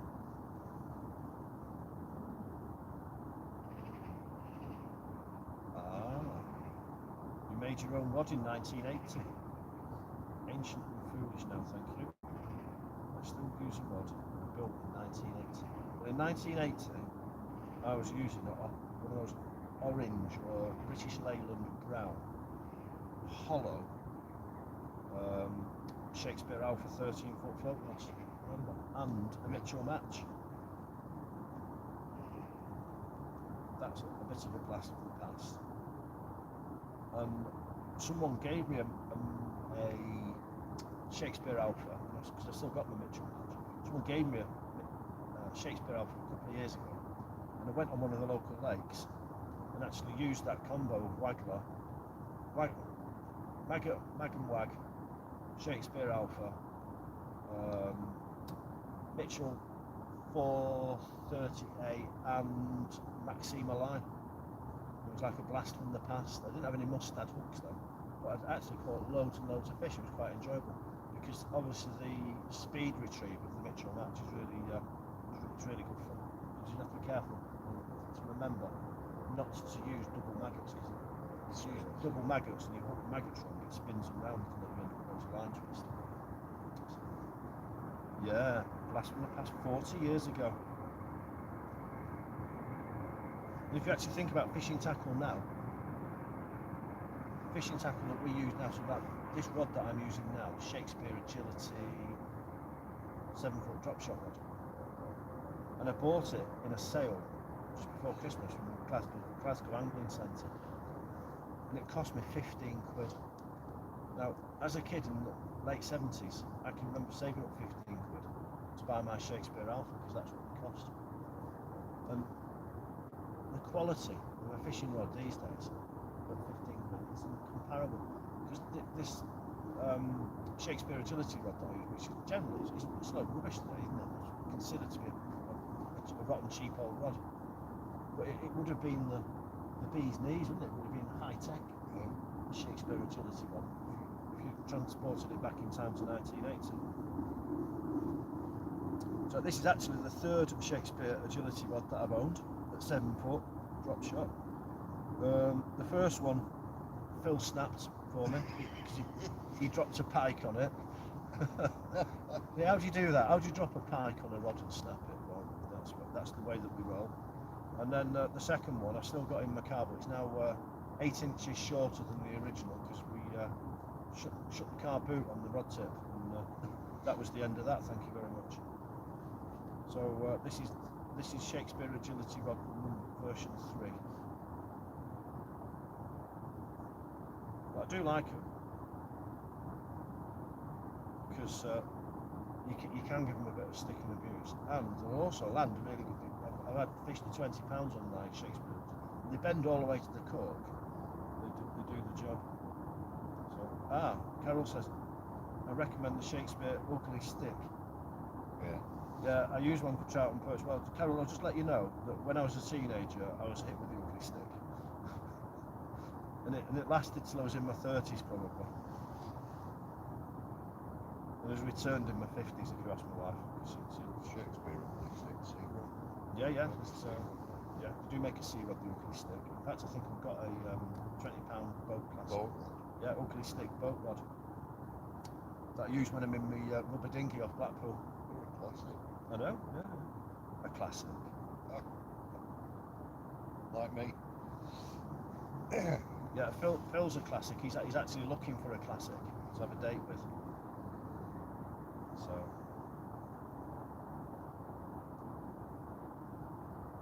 And it is, by the way, plenty. That dating app is called Plenty of Fish. Yeah. As in another fish in the sea. Yeah, listen, you just leave it with me and the boys. We'll go to the pub one night. We'll all go in the Star, and we'll write out your dating profile for you. How's that? That'll be a blank. It's another blank for Philly's dating profile. So listen, any of you single people out there who go dating, do you swipe left if you like them and swipe right if you don't, or the other way around? Because I've never had to swipe up or down. Yeah, swipe that. I swipe up and down on the fees. I never had to swipe left and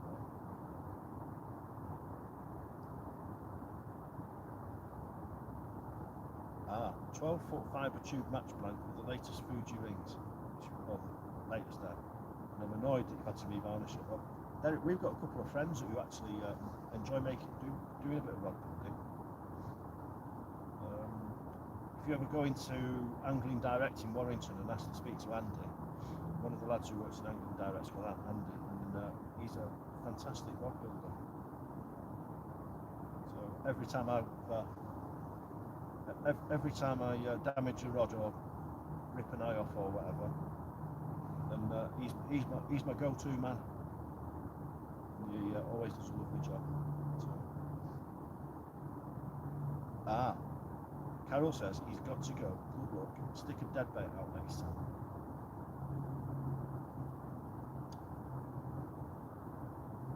Well, Carol, I don't have a good evening. I'm not so sure about my own phone. We can keep the feed going in the chat, but the chat that I've got here on this tablet that I'm holding, I'm down to 15% battery now. And I started on 6, so we've probably got about 20 minutes left on chat before the chat turns off. But I'm going to keep the rod in just to inflict more punishment on you all. Because you know me, I'm sadistic like that.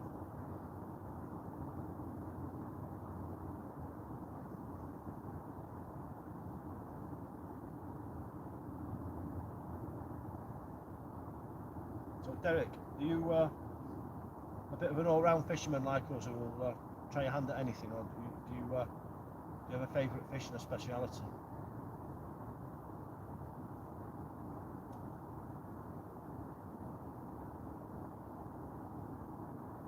Ah, Mersey at Urmston Meadows, know it well.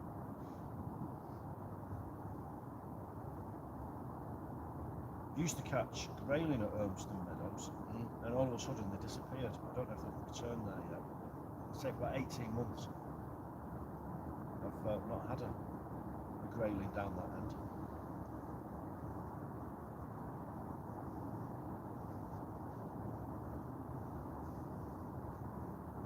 One of the things that I'm looking forward to fairly soon, when the river's back on form, my local river's the Irwell, I'm looking forward to an Irwell grayling.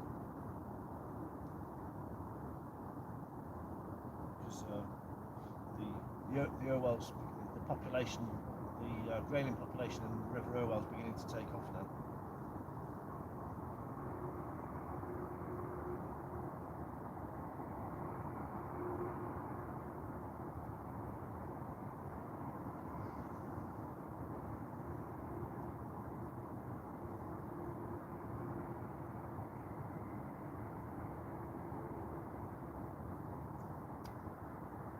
I do promise you, I do have a hook on the end and a bait, and that rig works. Ah, Derek says they still do catch grayling at Urmston Meadows. More chub and dace. I like it. I like it. Perch and pike. Well, you catch perch and pike out of the Mersey at Urmston. Should be there. There's plenty of perch and pike in the Irwell in North Manchester. Plenty of perch and pike in the Ship Canal.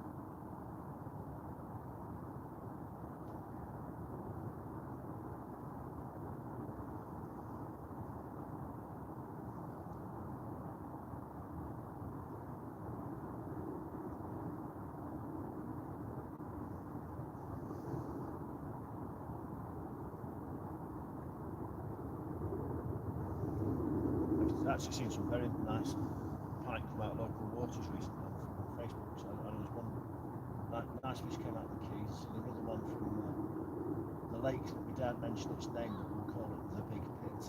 So if you know North Manchester, there's a lake that no one mentions its name.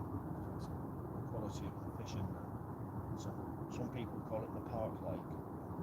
I'm going to call it the Big Pit. So I've seen a lovely fish come out there. I've actually seen, yes, I know where I've seen a lovely pike come out. It's Bridgewater Canal. Because our pal Dion caught 20 odd pounds, an absolute monster of a canal fish. I mean, 20 pounds is a brilliant fish for any canal, isn't it? You know, you're not. It was a nice fish, though. Yeah, lovely markings. And then I don't mind telling you, one of our club boats, a Sophie friend, a young angler's said he's caught. I caught lots of pike recently. And he's put some pictures up on our Facebook. Me and Phil reckon it's the same fish that he's caught on repeat from the same small lake over and over again. And he's taking photos of it from a different angle. Well, you can see on its gill cover. You can see on its gill cover that the markings are the same, so he's been out at different times of the week, gone back to the same lake. Fair play to him, he's enjoyed himself. So he's had the same repeat capture. We've had a few cases of that. Yeah. Yeah, we don't want it to happen. We're not going to burst anybody's bubble out until we do it on a live chat. But at least, well, hardly anybody watches, so there we go.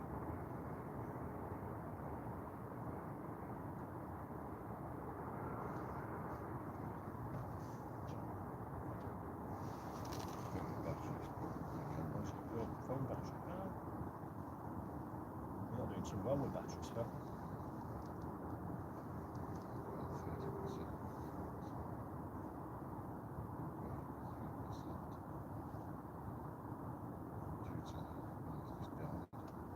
Oh.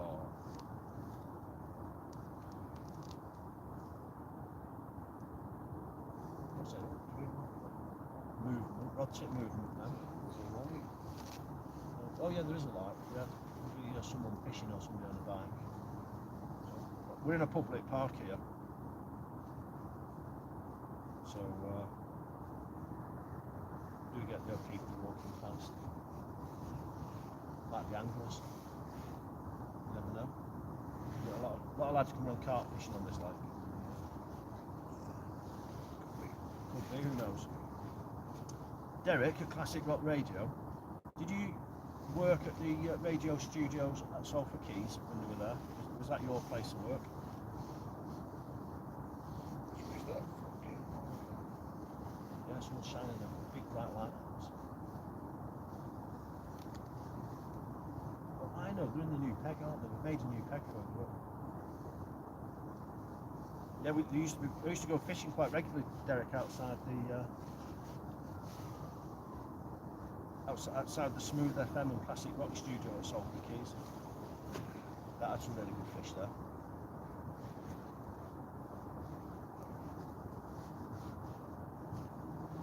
Some fantastic tench fishing in that St. Francis Basin.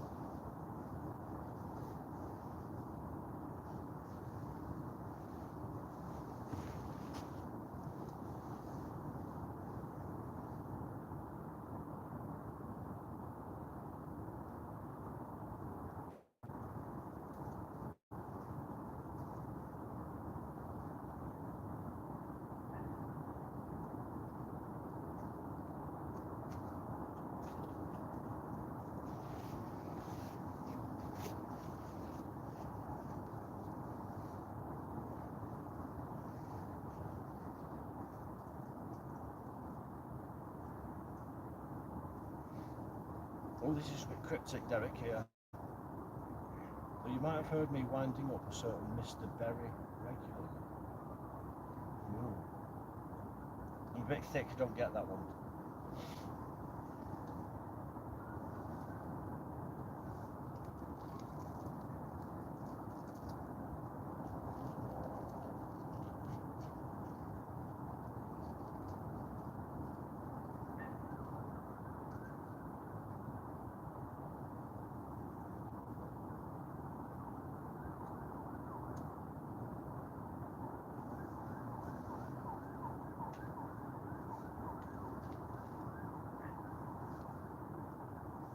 The only Mr. Berry that I know is a Radcliffe First councillor.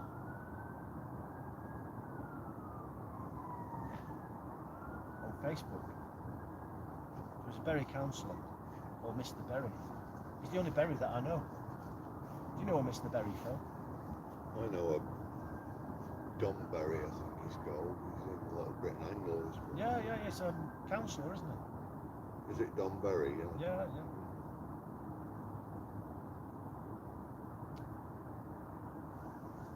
I think anybody who wants to be a councillor needs counselling, Yeah. to be fair.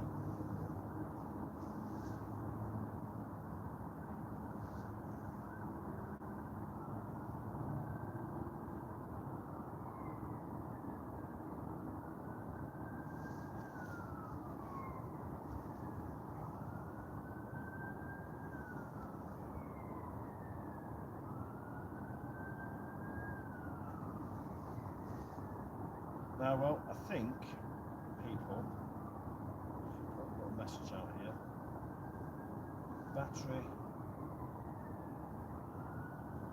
The swans are heading this way. No.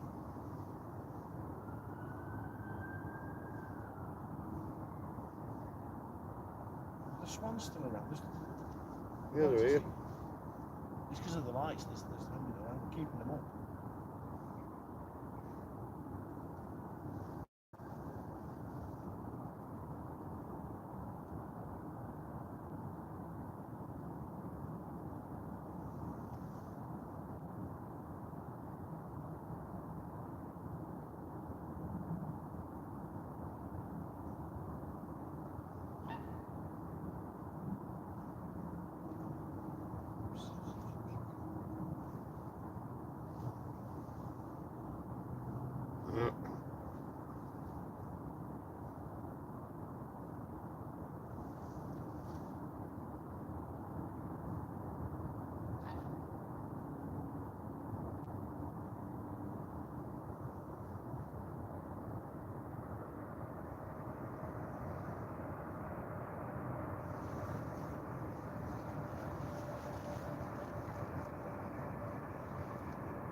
battery on this tablet I've got here. I've nicked my daughter's tablet, Phil. She's looking for it now. Mummy, have you seen my tablet? Poor kid. Anyway, I'm going to turn this one off. I'm going to sit behind the video camera now, and we can have a chat then. I can read what comes up on the back of the screen on the camera. So, as it stands, this one's off now.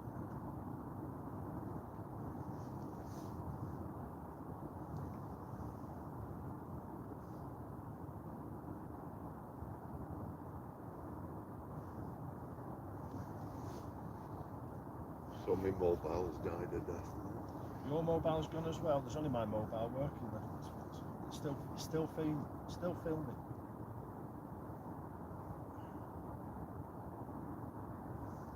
Still not had a bite. No. Disappointment. Might just give the rod a twitch to shake everybody awake who's watching the live stream.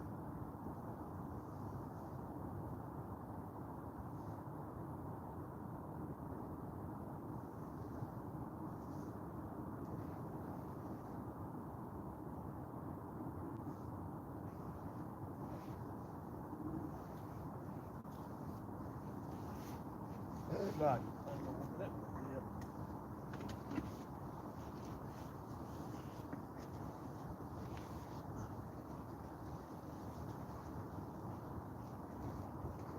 Right.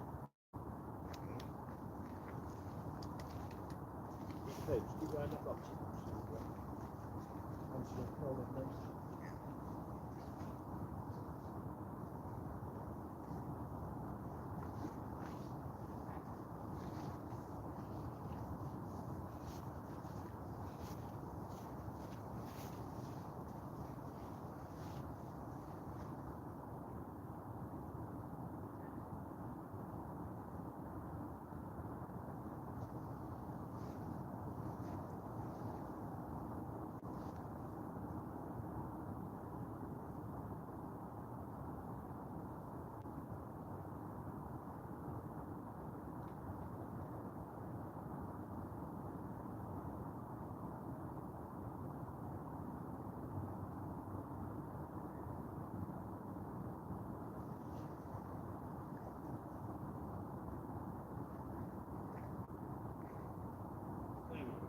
Yeah, I could do with one. I could do with one myself. Take that one. You want to take it? No. Oh, really? That's boasting.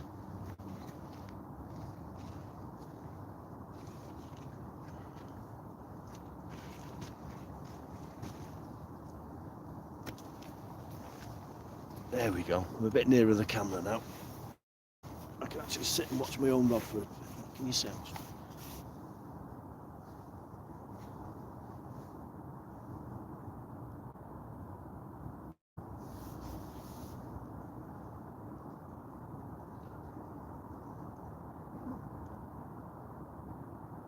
It's like hypnotic sometimes, just sitting there watching the rod tip. But sadly, it's the rod tip that's not moving.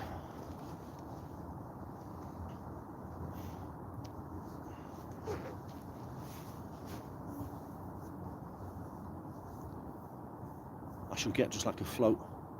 There's a screensaver on my laptop at work. I can just sit there idly all day like this, waiting for a float that's never going to go under, or waiting for a rod tip that's never going to go round. So I thought some other lads had come on the lake earlier. There was two people, sort of like really bright. They might have had lamping torches. People do all sorts of odd things down in this park, but there seems to be no activity on the top end of the lake now. Torchlight's gone.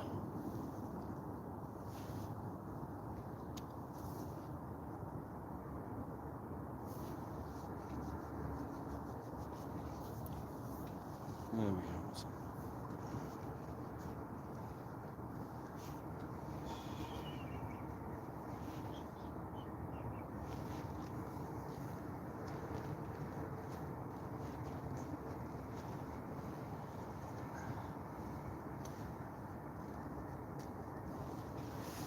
just nice to be out. I can't believe that, Phil, it's actually not raining. Yeah. Because I think it started raining immediately after that sort of deep freeze. As soon as the deep freeze finished, Yeah, it started raining. it just started raining and never stopped, didn't it?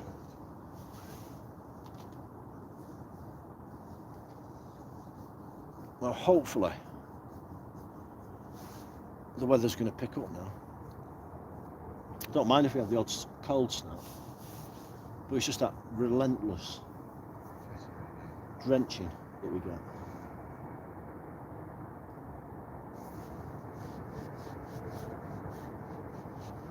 Whoa. Yeah, the only advantage of that rainy period that we've had is that it's been slightly warmer, so I've not had to spend as much on central heating. Yeah. Because honestly, I mean, Phil knows what I'm like. But, I'm sitting here now watching me rod tip not moving with you guys on YouTube, but I could equally be sitting watching my wife using the gas and electricity on the smart meter screen. Watch the Alecki meter going round. Yeah, watch the electricity meter going round on The my smart meter, which is probably, to be fair, more exciting than watching. There's more action than watching this rod tip. Oh dear. Anyway, anybody who's daft enough to watch this, come on, give me a like and press the subscribe button.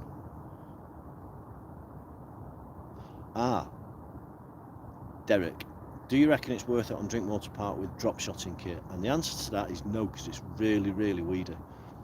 Last year I came on and I used a really light drop shotting rig with live worm. So it's just like a worm rig. And I dropped it into a few holes and I got a few small, like waspy sized perch, but nothing exciting at all. My favourite big perch venue, I've done blogs on it before. I was there this weekend. It's my backyard. Hey Chris, you want drinkies at the weekend? It's also my backyard. It's the nearest lake to my house. If I leave the back door, I can be down here in 5 minutes. But back to perch drop shotting, I reckon the best place to go perch fishing is a commercial, to be fair. Commercials are absolutely brilliant for perch, and there are loads of good perch spots. Because obviously there's no competition from the pike, and there's always loads of silvers. So the perch tend to grow really, really big. And when commercial fisheries net the lakes, as they do every now and again, to crop out the silverfish and reduce the sort of like fish biomass, they often leave the perch, well, they nearly always leave the perch in, because obviously it helps control the lake. So places like, let me have a think, Dunham fishery. What's the fishery called at Dunham? It's called Dunham, isn't it? Dunham fishery. That's got some tremendous perch. Yeah, tremendous perch in it. So has Bradshaw's. So's Sycamore. So's Partridge Lakes. You just go and fish big lobworm over a bed of chopped worm on a float. Most of them won't let you drop shot or spin in a commercial. Quite rightly too. But just set your stall out, fish in the margins, and keep quiet. Not like this tonight, I'm chatting all the time. But yeah, a lobworm over chopped worm, and you'd be really, really surprised what these commercials hold. I mean, the big traditional venues like Compston Mill, like Elton Reservoir, Pillsworth, you struggle for big perch, because obviously the cormorants have battered the silvers population, so there's less food for them, and they're in competition with the pike as well. So it's that Bridgewater Canal, loads and loads of fish to about 12 ounces, very few fish above 12 ounces. Salford Quays, perfect example. There are the odd big perch in there, but there's lots and lots of small fish. Keep you going. Salford Quays is a great place for drop shotting. You just find where the features are, like the drop-offs from the canal, the entrances from basins and canals and things like that, lock gates, and fish around the walls, and plenty of perch in there. Great place. Actually, Salford Quays is one of my favourite places for drop shotting for perch, because you're always guaranteed plenty of action, aren't you? Very slow retreat. Yeah, they like it slow. they like it moving, but they like it very slowly moving. So I like the keys. I like Salford keys. I've always liked Salford keys. The people that run it try and suppress the weed growth, because obviously Salford keys isn't managed for fishing as a fishery. It's managed as a water sports centre and for open water swimming.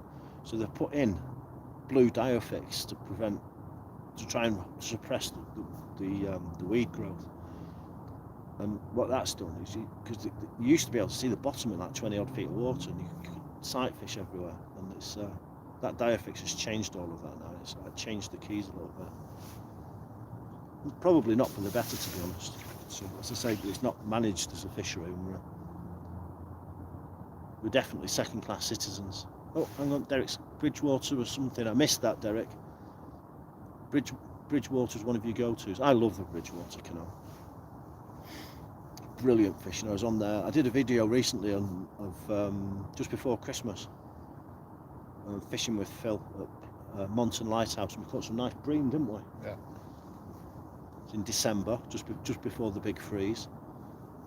And on Maggot actually, wasn't it? Yeah. And we were up the other day at a place called the Moorings in Boothstown, just scouting things out, and a couple of guys fishing there. And they were using punch bread, and one guy was absolutely bagging up. There is a particularly good peg, if you know where it is, isn't there, at the Moorings? Yeah. So, and there was a guy tackling up for pike as well, just as we left. So, I don't think we're ever going to do a live stream from there, because the obviously mobile phone upload signal's absolutely rubbish. But it is a good place to go again, drop shotting for perch. So, We don't like going to places where there's lots of fish. did you hear what Phil said? We don't go to places where there's lots of fish. I tell you what, that's not true, because in the winter, you just go, you take what comes, don't you?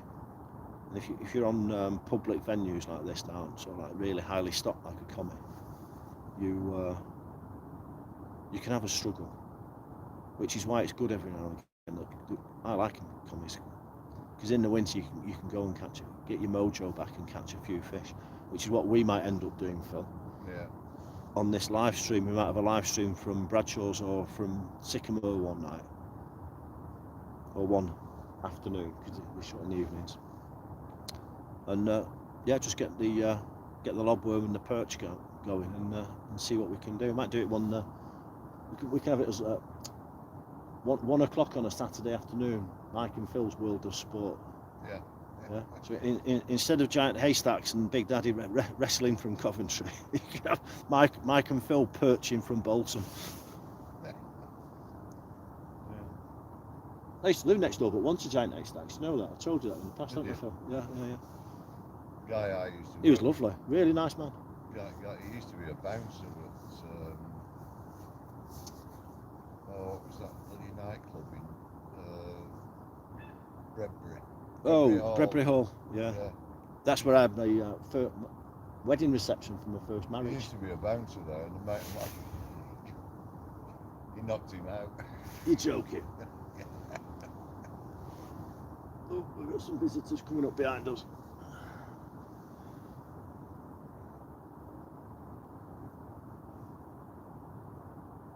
I've still not had a bite though.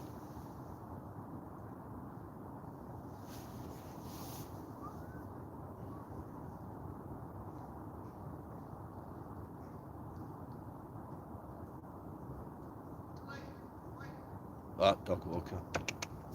Hiya. There's a little dog. Hiya. So, it's alright, don't worry. We've got a little dog. There we go. Off he goes.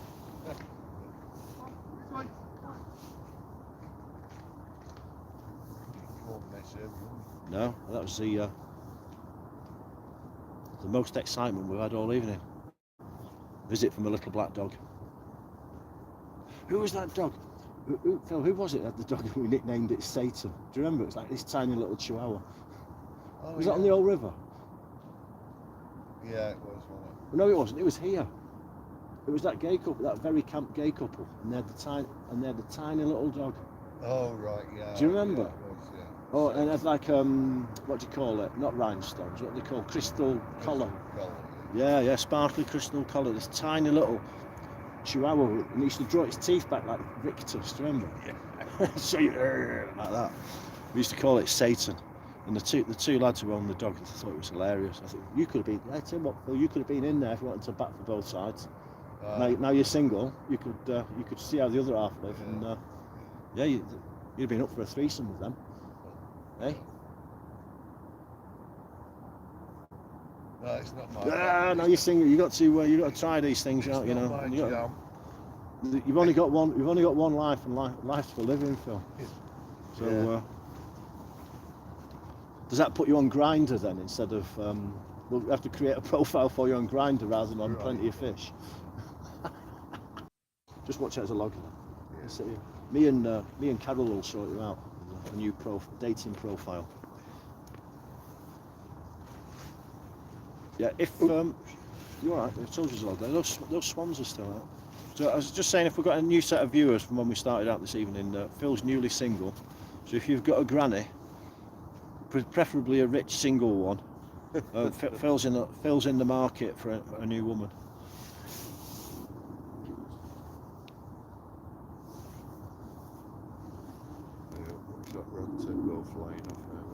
No, the line's pretty well sunk, so wherever those swans go, they're not going to disturb. Not going to disturb the rod.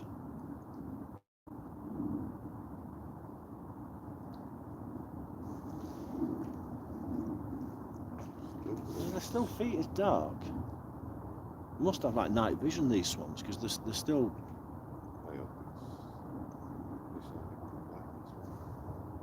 Yeah, might be because the light's on. They might be coming to complain. Dad, I can't get to sleep because of the light. Turn the light off. You're making too much noise. But I get it.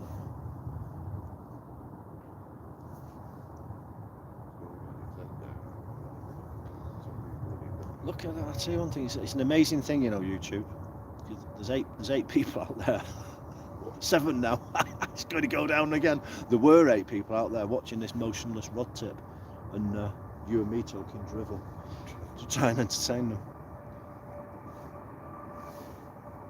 Look at that. I'm just going to hang on. I'll give you some entertainment. Look at that. There's the swan. Can you see it? It's case. Look, head down, backside up, eating away in the middle of the night. Let's go back to this drivel here. Hang on. That rod's it. Still not moving. I'm sorry, it's still not moving. The only thing that's moving is the swan. Well, this lake's really weedy, so I don't mind the swans coming in on my swim and eating my pellets and ground bait that I'm throwing, because it does keep. This swim's one of the few that's permanently clear bottom on this lake. Phil, will you do me a favour? We'll just nip in the shelter and get the tub of ground bait, and I'll recast it. It's now 40 minutes since we last had a cast, which is a bit rubbish, really, isn't it? Or is it from this? Yeah. No, I'll tell you what, Phil. You sit down, and I'll do my own dirty work. I like Prince Harry now. I like that one. So someone turned around and said, "Don't sign on the dating site. Sign on Exchange and Mart." Exchange and Mart. Yeah, because at least you might get a new motor. Yeah. Do you remember back in the? I know that Derek's a bit old school like me, but before the internet, do you remember Loot magazine? Yeah. Oh, yeah. Loot magazine, different colour every edition was a different colour, yellow, pink, orange. Yeah. And they had also some very racy adverts in Loot, didn't they? I remember. It was like before it was like predated eBay, didn't it? We used to buy and sell stuff. Loot. Young people, you don't know young people what you're missing this internet generation. Well, Phil, what was in the Manchester Evening News? Births, marriages and deaths. Yeah, and men seeking ladies and ladies seeking men. Oh, quite right. Let's just get. Nice clean granny from Wythenshawe. So Oh, you're not selling it to me. Nice clean granny. Is there such a thing? Hang on. Sorry to insult people from Wythenshawe, but is there such a thing as a nice clean granny from Wythenshawe? Does that exist? You hold that for me. Seeking a gentleman for outings. That's the one. Gentleman for outings to the travel lodge. Oh, look, I've caught. I mean, look, hang on. So that might explain the last 40 minutes anyway. It's a new species on my list for the year. First of the year, it's a leaf fish. So you sat here, I'm sorry people, it's a flatty. It's a leaf fish, so thank you very much. You've all sat here for an hour with me, and longer in some cases. And the only thing that we've had to show is a leaf. It's like going sea fishing with me, all I catch is seaweed. There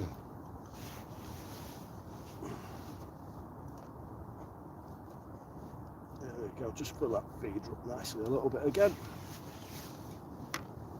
There we go, just leave it there for Phil. Trip hazard in the dark for you, pal.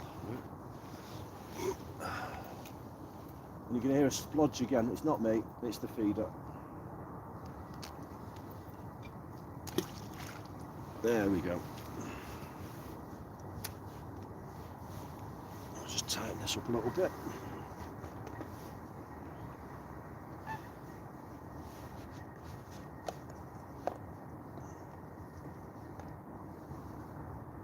Not very tight that, hang on.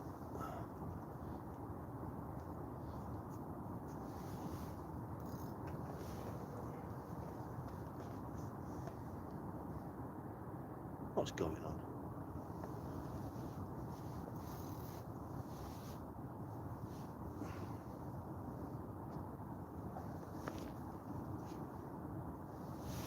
Can we see that all right? Hang on, bring it back a bit. Those big feet are in the way. Everything to see, everything is your fault. There we go. That's better. God knows how long we've got left on this battery here. But bad luck on you lot. We're gonna stick at it. We're 2.5 hours in. We're a biteless now. 2.5 hours in, plus the biteless 30 minutes that we had before we went live. So we really are glutton for punishment. Scraping the barrel. Scraping the barrel. That's just trying to put a tiny little bend in that. That's all. That's all. This is me. Sorry, if you think there's any action, that's just me. There we go. That's the angle I like. So if we do get a drop back, it does show. You don't have to pay money for a drop back now. A pull forward or a drop back. I pay good, a pull forward or a drop back. I pay good money for movement in any direction. Innuendo. You can't beat a bit of Frankie Howard, can you? If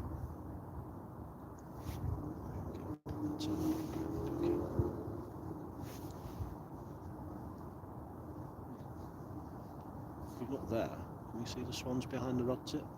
Just not quite the right angle. They're still eating. It's been dark for 2 hours now. Possibly longer. What time is it? It's 7:30. It's been dark. So 3.5 hours we've had of dark. They've done that for 8. And those swans are still eating. Whatever they're eating. Those wives we were talking about probably had posting loot on personal ads. Or yeah, comes with. I can't say it though. Put my teeth back in. Those wives we were talking about, it was a 2-for-1 advert. Wife plus Fiesta. No, was it a car? Morris Minor. No. Was it a Fiesta car or a Fiesta magazine that your wife came in? Because I bet the Google algorithm won't pick up on that one. slutty innuendo in a fishing live feed. But that is the depths that we sink to when we're not getting any bites.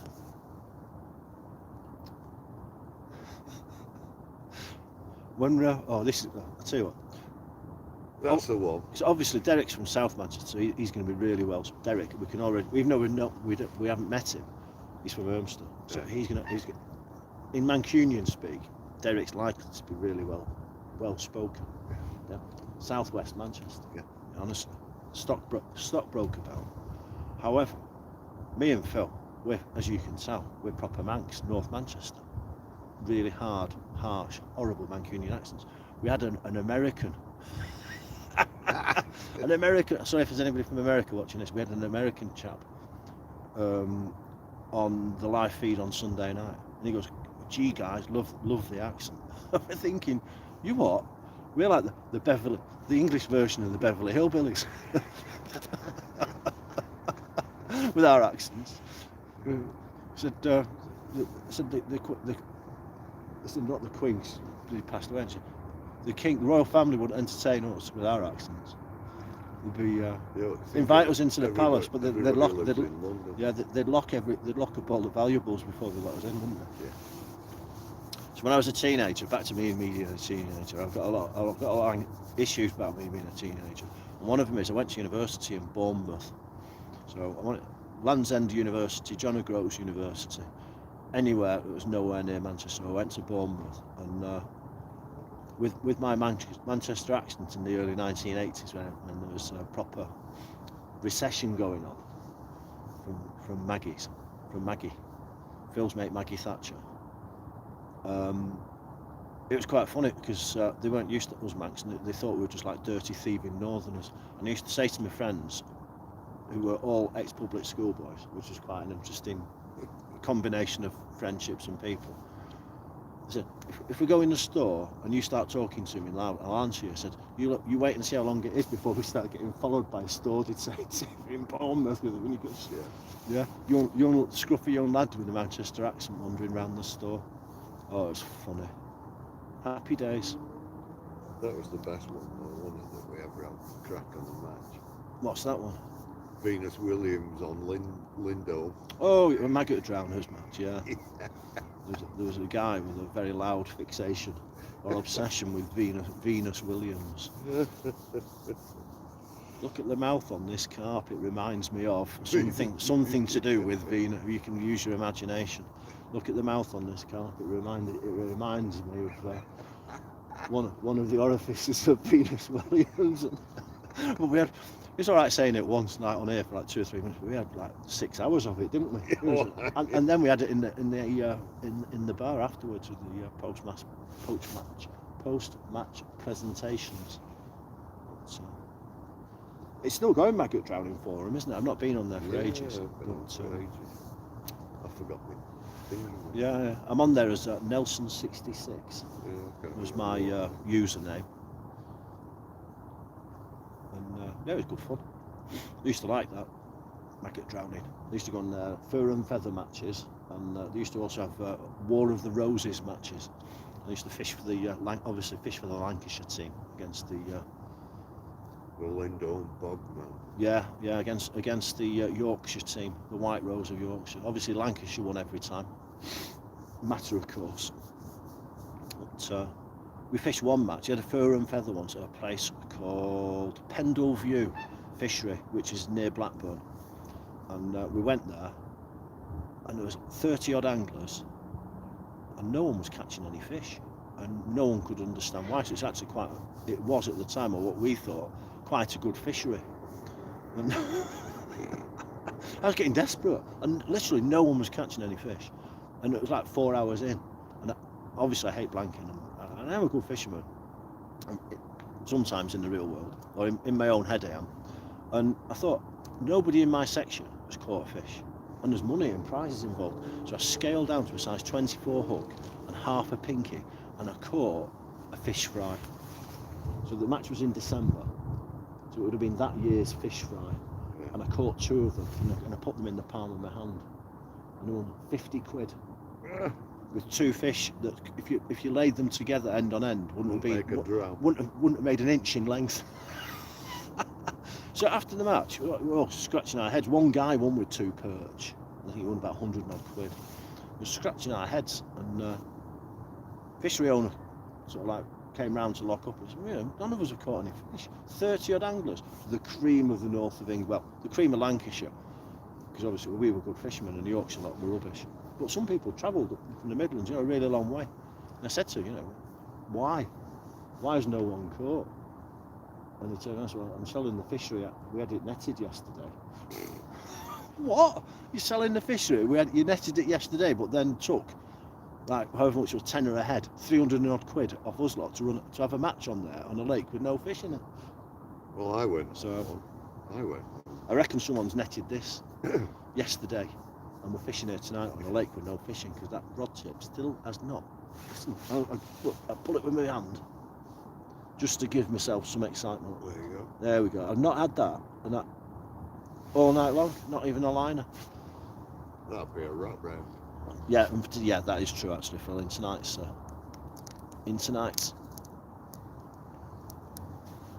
But I remember once going to a trout fishery with a guy that I knew at the time. We went trout fishing, and we thrashed the place to bloody foam. Oh yeah. So we're going. It was a put and take. I've never seen you fluff chucking. It was a put and take. Yeah. And they're supposed to have stocked it on I think it was a Wednesday when they stocked it. They put fish in it. And we went up on the Thursday. Oh yeah. And we went in the pub after. We never got a take all bloody day. Well, go on. Yeah. Tell me the stuff. Keep going. And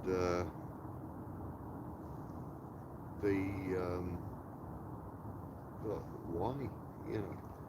Anyway, we went in the pub after we'd been fishing. There was a pub right next to the water, and we went in there, and we just getting our beers.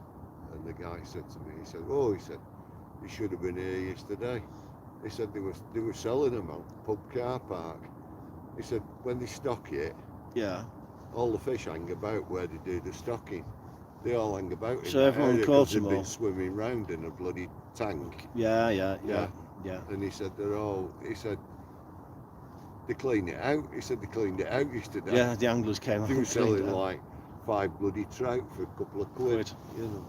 Well, it's a funny thing, isn't it? Like stocked trout fishing. Because I used to do a little bit of trout fishing in stocked trout fisheries.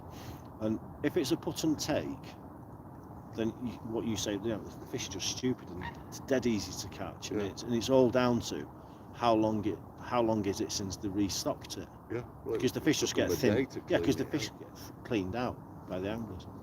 So it depends on how generous the owner is and how he thinks he can get away with, like, taking people's money and then catching fish on day one and then nothing after that. But after a while, the put and takes changed, didn't they, to catch and release? Yeah. And when with these stock trout fisheries, the trout after a while become exceedingly difficult to catch because they've seen every fly that you can ever imagine being whizzed past the nose, and they've been caught a couple of times. So they become very, very finicky, fly shy, if you get me, and switch on to more natural baits rather than sort of like the imitations and what have you. So trout fishing's a funny one, isn't it? Yeah. I used to enjoy going on Stocks Reservoir, which is now, I think, private water. It's not a public fishery anymore. I think. I'm not 100% sure. This place was somewhere in Derbyshire. I can't remember where. Carsington. No, I can't remember. Yeah. I can't remember. I wouldn't be able to take you there. I only ever went the bloody once. But trout are the thickest fish that swim, and you have to to make it difficult and to make it into a more sport. You have to use an artificial fly and make life very difficult for yourself to catch one to call it sport, because it's like going the river. The thickest fish in the rivers are trout. Hang themselves on a maggot. Like Prince Harry and Netflix. Hang himself on Netflix for the sake of a few quid because he's thick.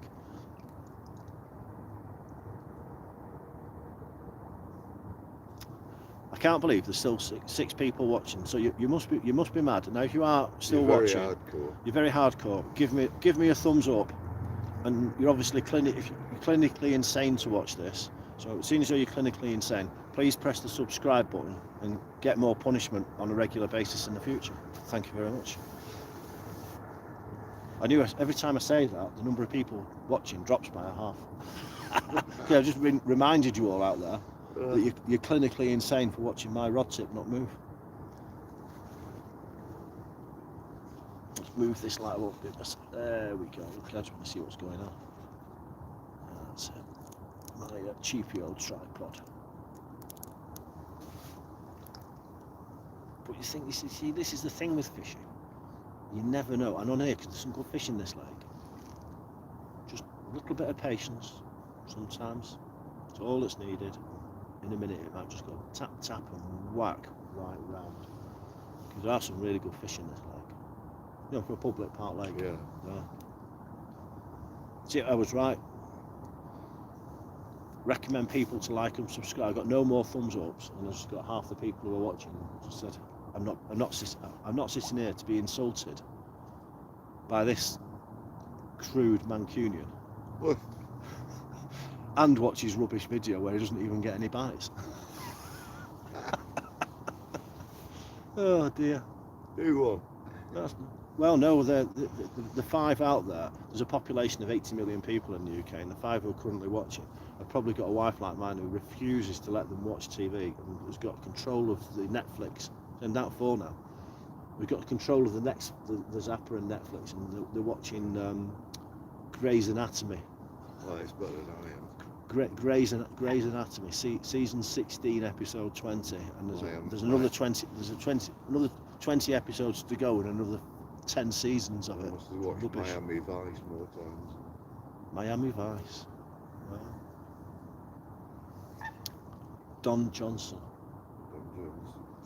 And the theme tune to Miami Vice. Who was the coloured guy that was there? Can't remember. There was 2 of them, one was on Can't Johnson. remember. The theme tune was written by, his name's going to come to me in a minute, the Greek fella who died recently. Vangelis. Alright. I didn't know he was dead. I think Derek's going. We've insulted him, or he's just lost the will to live. Derek from Rock Radio's disappearing because he's spent 2 hours now looking at this rod tip not moving and listening to me and Phil talking drivel. Thanks for tuning in, Derek. Jan Hammer, that's the one. Well, see, Rock Radio, he's bouncing now. He's a music aficionado. Jan Hammer. It wasn't Vangelis, it's Jan Hammer. And if you turn off my YouTube and go on YouTube search and put in Kebu, Kebu, there's this Finnish synthesizer player who does a brilliant Miami Vice cover version. Right. Just put it out there.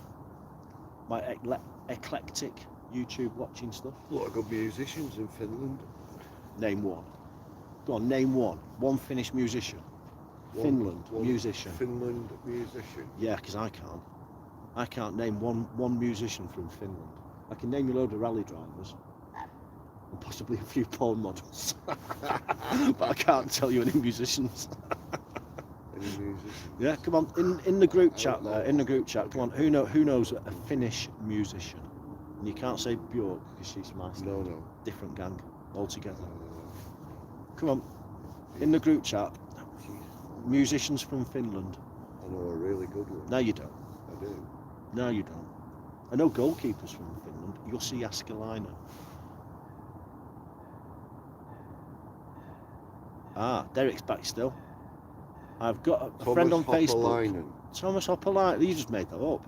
No, Thomas Hoppalainen. You've just made it up. Composes all the music for Nightwish. One of the they call him the metal Mozart. No. I tell you what, because I can't, because I'm filming. I can't look at my phone to check, and my tablet battery's died. Thomas Hoppalainen. Thomas Hoppalainen doesn't sound right to me. It's right. tell I you. think you just made that up. He's a great musician. I will Google it when I get in tonight, Phil. Thomas Hopperline. Yeah, Thomas Hopperline, rock god of Finland. He is. He's a rock god. Oh dear. I don't believe a word of it. Honestly. Where did the Scorpions were German, weren't German. they? Excellent band. Rudi Schenker. Thomas Hopperline. One of my favourite composers. Really? Yeah. Ooh. And Finland has the highest percentage of metal bands of any country. Really? Yeah. Ooh. They're absolutely mad for metal. I've got a Finnish brother-in-law.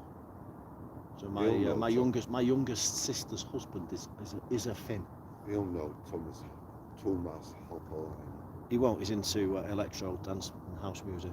No, but he'll have heard of Thomas. Do you reckon? Yeah, I'm No. sure he will. I might ask him, but then I'm at risk of a long lecture about Finnish music, So in depth, Nightwish, in depth Thomas lecture on Hopperline. Finnish music. So I might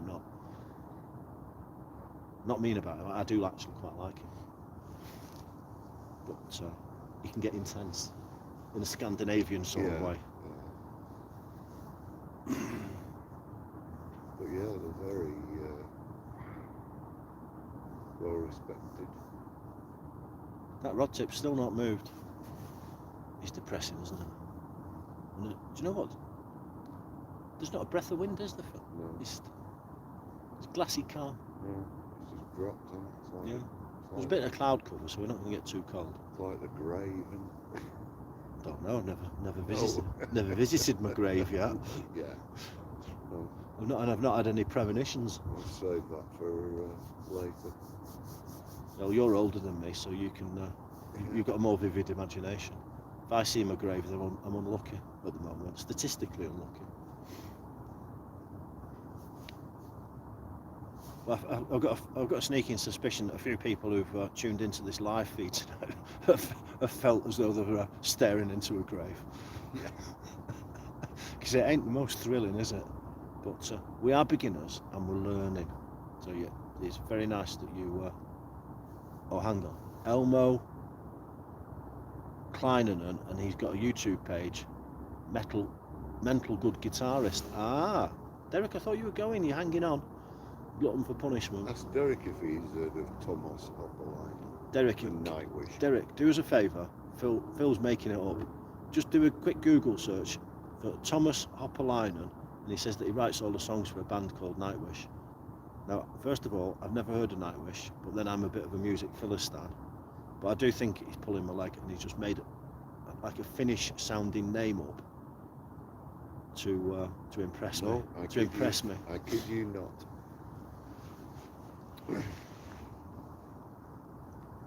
Thomas Hopperleinen. Come on, get Googling it, someone, because I can't Google it because my phone's filming this rubbish. For 2 hours and 49 minutes. Hey? I bet you're praying that my battery's going to run out soon. He has another group as well called Auri. A-U-R-I. No, that's a With type his of wife. that's a type of Toyota. That is not a band. That's an a- Auris. That's a Toyota. Well, it's half of 3/4 of a car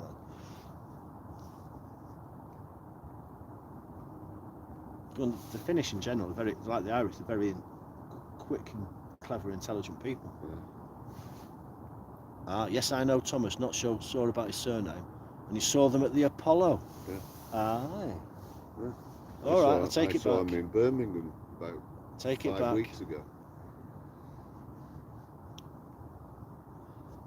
I had to go and take the last time I was at the Apollo in Manchester, which is not called the Apollo anymore, unless you're like a certain age. It's called, I don't know what it's called anymore. It's like the O2 Arena. God knows what it's called. But I had to go and watch this American Midwest pseudo country singer called Jewel, who apparently is very big in America. Yeah. And I had to go and watch her at the Apollo Manchester Yeah. before she was sort of mega famous. My wife made me go and watch her. I went with them to watch Nightwish at the NEC Mm. like 5 weeks ago. Best band I've ever seen at the Apollo by a country mile, Motorhead. No one beats them. Motorhead. I went on the Bomber tour in early 1980s, and they actually had a Bomber. Mm. It was brilliant. And little known fact, I used to live in the same block of flats in Cheetham Hill that Lemmy lived in for 6 months. So Oh, yeah. So well, next door neighbour but one, or And- next door but two to Giant Haystacks in one house. yeah. And when I lived in a flat in Cheetham Hill, Lemmy lived downstairs. And pity Carol's still not here, because Lemmy's flat is now occupied by a group of Polish nuns. How's that for a turnaround of accommodation? There eh? you go. A turnaround of tenancy. Bit of an eclectic mix. It's gone, yeah, because when Lemmy was in Hawkwind, he lived in Manchester for a while. Yeah. Ah, you see. Silver And machine. Glasgow's, mate. Yeah. Lemmy.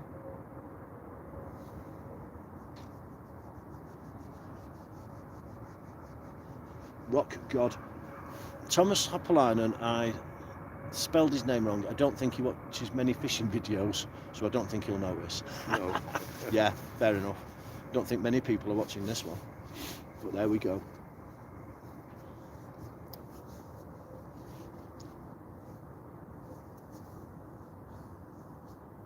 Now, I was going to go and do another film on Sunday, but my darling wife has to work.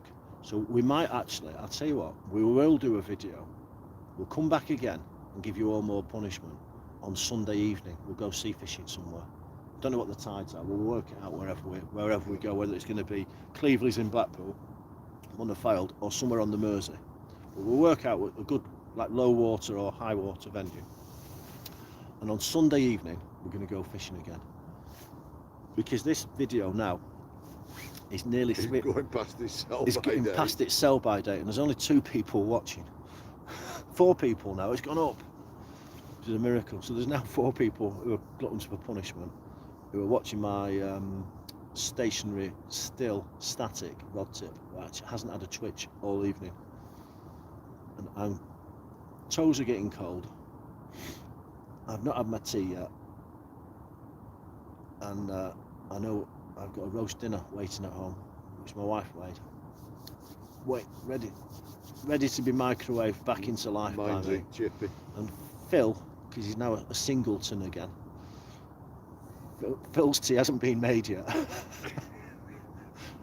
And he's going to cock his diabetes up by having a takeaway, which is pretty poor show, Phil. Poor show. You should look after yourself better than that. You should go and get yourself some hummus and some rye bread and spread it on all over. Live that single life dream. Live the dream. Yeah. When my wife goes away, it's takeaway curry and 6 cans of beer. Chicken madras and 4 cans of beer, and I can put what I like on the TV and not be harassed into changing the channel into.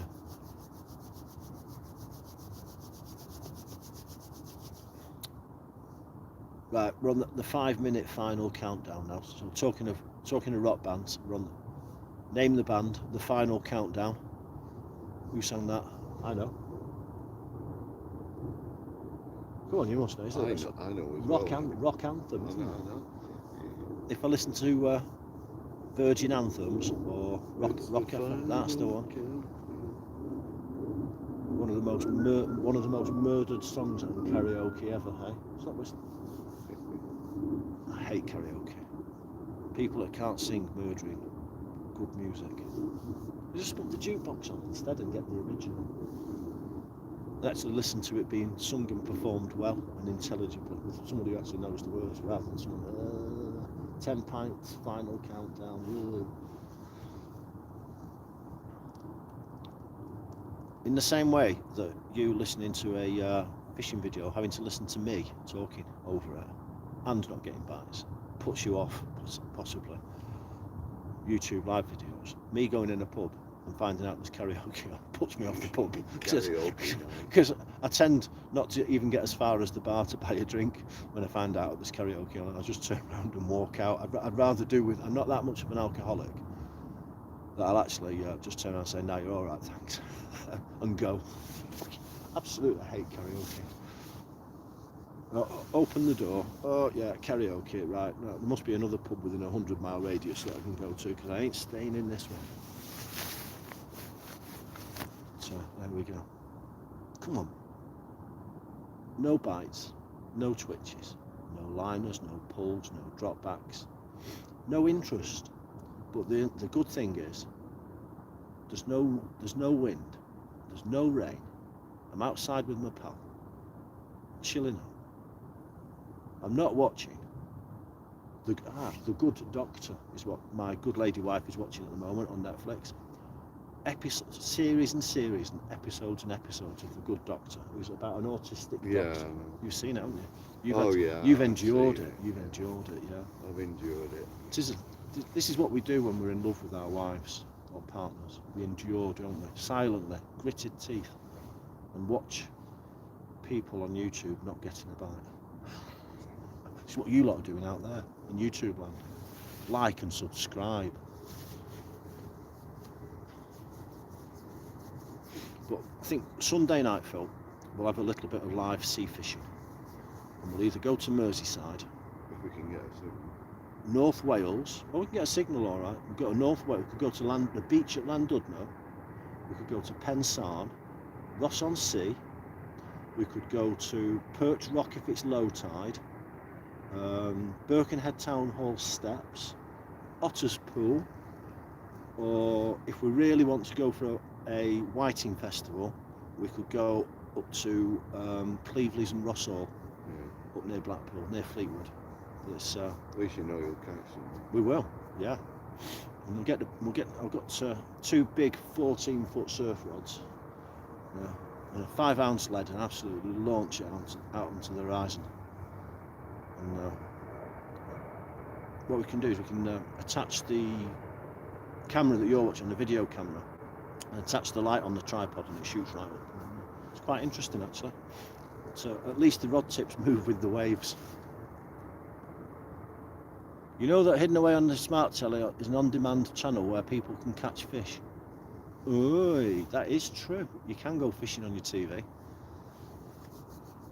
But did you know that if you've got little kids like me and they've all got a Switch, you can go fishing on the Switch as well. There's a program called Animal Crossing New Horizon, and both of my kids love fishing. Not fishing with me, they love fishing on a video game. And catch all. They say, "Dad, have you caught a red snapper, or have you caught a sea chub or a flounder?" And they name all the different fish that they've caught, which isn't real fishing, is it? It's video game rubbish, not the real world. And I said, "Well, come out and sit with me, and come and do some fishing." So they'll come out, they'll spend 10 minutes, and they say, "Why haven't we caught anything yet?" And I said, "You're with your dad in Casablanca." I talk the talk, but I don't walk the walk, or fish the fish, and that's me. All the gear, no idea. All the gear, no idea, exactly. But at least I'm not a tackle tart. This is true. I'm not a tackle tart. I'm cheap and cheerful, because fishing kit doesn't catch your fish. Fishing knowledge and good bait presentation catches fish. Or not, as the case may be. Or fishing a lake that's full of fish catches your fish as well, which is what I worry about while we're sitting here. But as I say, this is the peg that's closest to my house. Because Phil's here and we brought a bit of gear, we've actually walked from the Drinkwater Park car park. We've driven from my house to the car park and then walked back from the car park to the peg where we're fishing. And the walk from the car park to here is actually longer than the walk from my house. Sabutio angling was an absolute master. Now, I never did Sabutio angling, and I never really liked Sabutio. I thought it was absolutely pants. But I did have a thing called striker, where you top the footballer on the top of the head, and then a little elastic band system inside the plastic footballer made his leg kick the football. Do you remember that? Yeah. What was Yeah. that? It's called Striker. Striker. Used to Yeah, tap the player yeah, on the yeah, top yeah. of the head, and his leg kicked with an elastic band. Until the elastic band Snapped. Yeah, yeah. What was the other football one? Blow football. Hey? Oh, Remember blow football? I do, Spit on your yeah. friends through a tube. Yeah. Spit on your friends through a straw. Yeah. And that. Always, COVID. always ended in a fight. Yeah, these COVID days it ended football. in COVID. Yeah. Oh dear. Anyway, I'm like a mug parent because I just like the rest of lots of other mug parents get tapped up by the kids for expensive Christmas presents. So, this year it's like skateboards, Heelys, video games, books, book tokens, clothes, all that rubbish, that paraphernalia that the kids don't Yeah. use. Anyway, my mate Adrian, his daughter is in the same class as my daughter at school. They're only 7. And his daughter came round for tea. She's a lovely girl. I really like her. She's called Constance. And Constance came round for a pizza with cake the other night. And I said to her, Constance, come, because chatty dad, you know, got to look interested. I said, Constance, what did you get for Christmas? And she looked at me with a great big smile. Do you know what she said? I got Cluedo. Huh? And I thought, Adrian, you've resisted, or you've tempered your daughter's expectations of what a good Christmas is, and you bought a board game that cost 15 quid. Yeah. That was devised in the 1950s, Yeah. and got away with it. Yeah. And this little girl, she's absolutely delighted with her game of Cluedo. And I said, Miss Scarlett, in the drawing room with the candelabra, The lead pipe. the lead pipe. I'll say the lead pipe. 7-year-old, absolutely delighted to get. Hmm? And then my wife turned around. Oh, I shouldn't really say it. What are those people called in Pennsylvania? Not the Ammonites. She goes, where's the, where? That's a fossil, is it? No. The people. I thought the thought went into my head. Amish. That's the one. She goes, I always thought they were all right. We said, but they must be Amish because they must have no TV or internet in their house. Because the kids are happy with Cluedo for Christmas. That's you got a strike. Yeah, that's another strike on Facebook for me now, or YouTube. But anyway, I'm gonna have it out with Adrian when I see him in one of those yard dads. I'm not soccer mum. I'm a yard dad. I'm gonna have it out with the yard dads and say that I'm gonna ask him his secret to getting a 7-year-old happy to receive Cluedo for Christmas.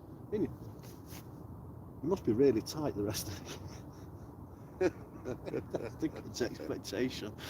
Blooming Cluedo.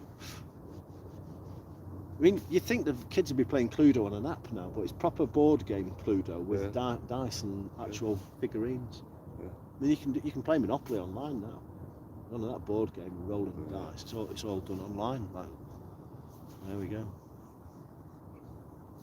Cluedo. Tell you what, we'd had more excitement, and I bet. Do you know something? I bet we'd have had more viewers doing online Cluedo than online live fishing from Drinkwater Park. Online blanking. Online blanking, yeah, Drinkwater Park. We might bring our what was the other game that parents used to make us play? We went caravan holidays. It was raining. Ludo. Remember, you have to get your things. Yeah. You start them in a 4, and then you have to get them all the way around the board and Yeah. get them into the middle before your mate jumps on your head and sends you back. Yeah, Ludo. But it's rubbish, this, isn't it? At least I know when we go sea fishing, we're gonna look up the you've got no battery in your phone. No battery. Oh God. Mrs. W has just come in and shook her head. She clearly thinks that I've lost the plot watching Rod Tip not move on your YouTube. Well, she's right. She's correct. Yeah. Hang on, I'll give her, there's a liner for your missus, look. That's what we want to see. Now, when we go sea fishing, especially at Liverpool, it's like that all night long. Little ting taps from whiting. Yeah. We'll catch, if we use small hooks, we'll catch dozens of whitings. But I know a lot of the regulars on Merseyside use 5-0 hooks and huge bait in the desperate hope of a cod, rather than to be attacked to death by whiting, which is a very special sort of There's torture. been some big ones coming out though. Yeah, but it's still a white. Oh. No, it's just my eyes playing tricks. I've been here so long. It was the edge of I've got my glasses on to read the screen. No, it was the edge. Do you know the rim of your glasses? Yeah. So I've got frameless glasses, and just the edge of the lens just made it look as though my rod tip had moved. So I've been here so long now. I'm hallucinating. Lost the will to live. No, I've always got the will to live, and the will to go fishing, but I'm just hallucinating that my rod tip moved. Now, when I'm pleasure fishing, I don't know about you guys who are watching, but I've got a rule when I'm pleasure fishing that if I sit in a swim and I don't get a bite after 2 hours, I move. I just like put an end to it. A self-imposed 2 hour time limit on anywhere. But it is winter, and this is actually a good peg. So and also with camera equipment and all that, I'm not up for moving. Like your pal Margaret. Yeah. She wasn't for turning. Yeah. Right? Yeah. Yeah. Your mate Margaret. Yeah, she wasn't for turning. I'm not for moving tonight. But, I've got to talk. I'm going to Liverpool in a couple of weeks. Not for fishing. I'm going to talk at a conference, which obviously it's about fish. And every time I go to Liverpool to talk to like the university or whatever, or anybody in Liverpool, I always open up my PowerPoint presentation with a picture of Margaret Thatcher, just to keep them on their toes. And I turn around and say that Margaret Thatcher is the patron saint of Liverpool. And sorry if any Liverpool people out there, apologise for this in advance. But if you think about it, Margaret Thatcher put me and everybody else on the dole in the 1980s. She shut down all of the industries. She turned Liverpool and the Merseyside into a industrial ghost town. But the side effect of all of that was they shut down all the polluting industries, so all the metal works, all of the paper baking, all the bleach and dye, all these old traditional industries shut. And virtually overnight, the Mersey started to clean up and filled up with fish for the first time in 200 years.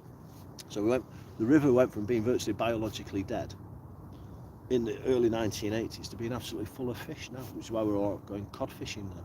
So if it weren't for Maggie and her horrible witch-like determination to pursue fiscal policies, I've got my teeth in that, fiscal policies.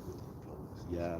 If it weren't for Maggie and her witchcraft, mean, spiteful witchcraft, if it weren't for Maggie, the rivers in the northwest of England would still be polluted. I would say, in actual fact, polluted sewers. to that, I would say it wasn't her, it was Michael Heseltine. Well, it was Michael Heseltine, but he came along and did the Mersey Basin campaign and all that doodah. Yeah. But it was fundamentally, it was Margaret Thatcher's policies of destroying English industry. Like Reagan did with America. Yeah. So if you're watching and you're from America's Midwest Steel Belt, from the Rust Belt of America, you'll know, because what happened in the north of England with our industry happened in sort of whatever. I don't even know any Rust Belt. I'm not very good on American geography. Pittsburgh Steelers, yeah. So if you're from Pittsburgh and you're of a certain age, you'll remember all of the mines and the steel foundries and everything else shutting down. So all those traditional industries went in America in the same way they went here. As well in Detroit. Yeah, well, they still make Teslas now, don't they?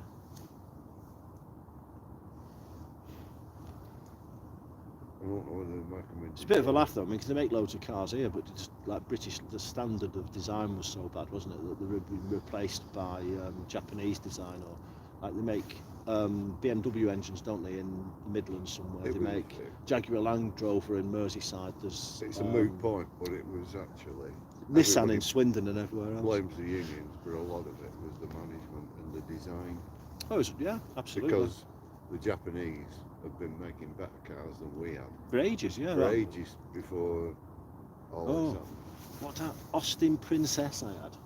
Yeah. Do you remember Austin Princess? Well, one in guy British Leyland, said that the Diarrhea Brown. What a car that was. 2 litre Austin Princess, had it been developed properly, would have been a good car. Best cars ever made. Yeah, I hated that car. I hated that car. You could have the heater on inside and you still have ice on the inside of the windows. It was awful. It's one of the worst cars. the two worst cars I've ever owned, definitely the Austin Princess, and the other one was a Talbot Sunbeam. Talbot something. Yeah, so it was a Chrysler Sunbeam, but with a Talbot badge on, which is Yeah. obviously now Vauxhall, isn't it? No. And the suspension in that car was awful. Honestly, it was like driving a waterbed. Yeah, it was. Turn your steering wheel, and the whole thing sloppily went to the left. Spheres in it, Sloppily didn't went to the and, right. Hydrogas. Yeah. And then what was the car? I was quite nice. I progressed from there onto this Mazda 626 coupe with a Vancool rotary engine. Yeah. 2 litre coupe with a sports engine. And I'll tell you what, that car was brilliant. Yeah. Absolutely brilliant. The only problem with it just rusted to pieces. Yeah. Because I was living in Bournemouth at the time. Yeah. I'd done some like part-time work for somebody at quite a decent rate, and got some money together. So I know what I need to get more success with the ladies. Yeah. 2-door car. Didn't work. I never christened it in that way. You bought the wrong sort of car, though. You should have bought yourself a Capri. A Capri, yeah, well, you had a Capri. I did. I've had a few. Yeah, if I wanted a car, I should have bought a Volvo Estate with folding down back seats that I could have put a mattress in. I would still never have got anybody on the mattress, No. but at least, I would have you been had the prepared. potential. The potential was there. I had a 3-litre Capri. It was great until it started raining and you came to a roundabout. Great in a Yeah. straight line. I had a Cortina. Cortina. Yeah, I had a Cortina. Rubbish. Absolute rubbish. 1.6. I used to drive up the But hill. it had a good heater in it. Well, this Cortina, my brother was at university in Bradford, and I went to go and visit him from Manchester. And going up over the hills over the M62, that big hill between Rochdale and whatever it is, Top. Yeah. And the little house. Ainley top. Ainley Top. Up those really steep hills, foot on the floor in the 1.6 Cortina. But lucky to get 60 miles an hour. Used to the higher up the hill, slow down because the engines were underpowered for the weight of the car. Absolute rubbish. They were just basic mistakes, didn't they? Basically, the cars were basic. Well, the cars were basic mistakes in the first place, weren't they? Did you say really bad design? Probably, like my idea of coming out fishing here tonight, a really bad design. Bad idea. A bad idea. And you've joined me. It wasn't intelligent design. Yeah, Boom, well, boom. This has been on for 3 hours now, and I bet nobody has been here for 3 hours with me and Phil. No one's kept us company all the way through. Derek's been here for a while. His wife's just about to divorce him. Because she's seen what he watches on the internet. Why can't you watch porn like a normal man? We'll do some gambling. Why can't you gamble away our life savings on the slots, on the virtual slots? Instead, you're watching fishing rubbish. Or play poker online. Aye. I had a client who played poker online. Why, mate? In financial Keith works, used to do financial services, back in the day when I used to have a proper job. When I used to own my own business. And he lost 20 grand in a week Whoa. playing poker against a machine, against the bot.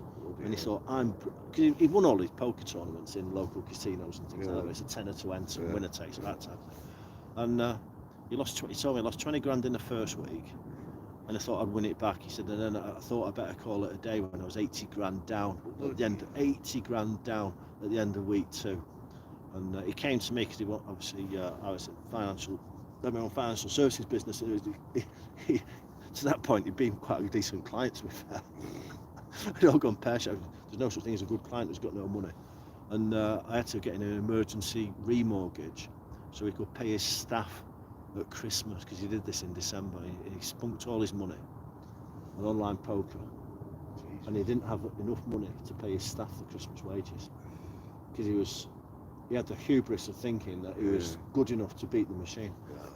Whereas in fact no one can beat a computer algorithm on a gaming site. So that's YouTube now turning me off and telling the truth. But you can't though. I mean, in the same way that you can never beat a roulette wheel, because it's got that green space on, which means the house always wins. If you go to America, you go in a casino in America, they have 2 green spaces. So the house wins twice as much because they're greedy. If you go and try and break the bank at whatever, was it Monte Carlo? Break the bank at Monte Carlo. You can't do it. You can't win. And being somebody who visited nearly every race course in the country by the time he was 11, because his dad likes horse racing, never get me there. I'd rather throw pound coins down a grid, so at least I get the enjoyment of the splash, than giving it over to a bookmaker who just takes it off with you with a knowing sneer. What time is it? Time is now 12 minutes past 8. We're going to stay on for another 15 minutes. And then that's it. 8:30 and we're done. So, if you're one of the very few number of people who's still out there watching this, It's coming on to rain. give me a like and give me a subscribe. It's not going to rain. It's still got a nice sky up there. Give me a like. Press the like button. Press the subscribe button. And become a glutton for more punishment on the Fishing Fiend channel. I said, I do promise you on Sunday night, we are going to catch fish. Absolutely. Guarantee. 100% promise. We're going to catch whiting, tiny ones, dabs, tiny ones. We might catch rockling, which some people call snugs, but I quite like a rockling. Eels, maybe. Possibly an eel. Hi guys, Greenie. Thanks for the entertainment, but you're up now against the hairy bikers. Whoa. Oh, Greenie, you've been watching and not come on and said hello. I'm disappointed, Mike. We could have had some fun with you. We could have asked you how to say things in Welsh and things like that, just to pass the time of my rod tip not moving. Anyway, Mike Green, I love you, Mike. I've had a soft spot for you. Obviously in a manly, friendshiply, fisherman type way, rather than a loved up way. We're going to go fishing on Sunday night, so tune in again for more blanking punishment, Mike. And we'll be glad to see you. And don't forget to subscribe to my awesome channel. Whoa. He said with his tongue very firmly in his cheek. The hairy bikers. Wasn't one of them poorly? I know one of them interviewed Adam Milner in the King's Arms about the Salford Friendly Anglers. Do you remember Salford Friendly Anglers were on the hairy bikers, which is the fishing club that I'm the chairman of and Phil is the secretary of. Didn't one of them die? Well, in that case, it can only be the hairy biker rather than hairy bikers. Well, they might have got a new one. They might have got a replacement. No, I don't know. I don't think they have. And I can't. Unless it's a replay. I can't fact check you on Google because I'm using I thought one of them died. no. Not that I know of. No, I can't actually turn around to you and honestly say that I was the biggest hairy bikers fan. No, I think I watched it occasionally. Because they didn't really do much biking, did they? No. It wasn't like. Do you remember that kickstart? Do you remember kickstart when you're out on the trails bike breaking the legs every week? Oh yeah, there's Dave from Huddersfield. He's on the rocks. His collarbone's gone. that's him off work for 6 weeks in a broken bike. You don't remember? So, kickstart, and they had to do all these stunts on trials bikes. They sort of races, No, across I never obstacle watched courses. No, you see, you I've never heard of lived. it. You I've never never lived. watched it. I was too busy watching Miami Vice. Miami Vice, yeah, well, that's a different type of bike on there, isn't it? It's raining now. It is. Spitting. We're in Manchester, what do you expect? True. Huh? Tropical sunsets. Yeah. Glorious golden sunset in Manchester. That's pollution. I know it is, yeah. Another explosion at the chemicals factory.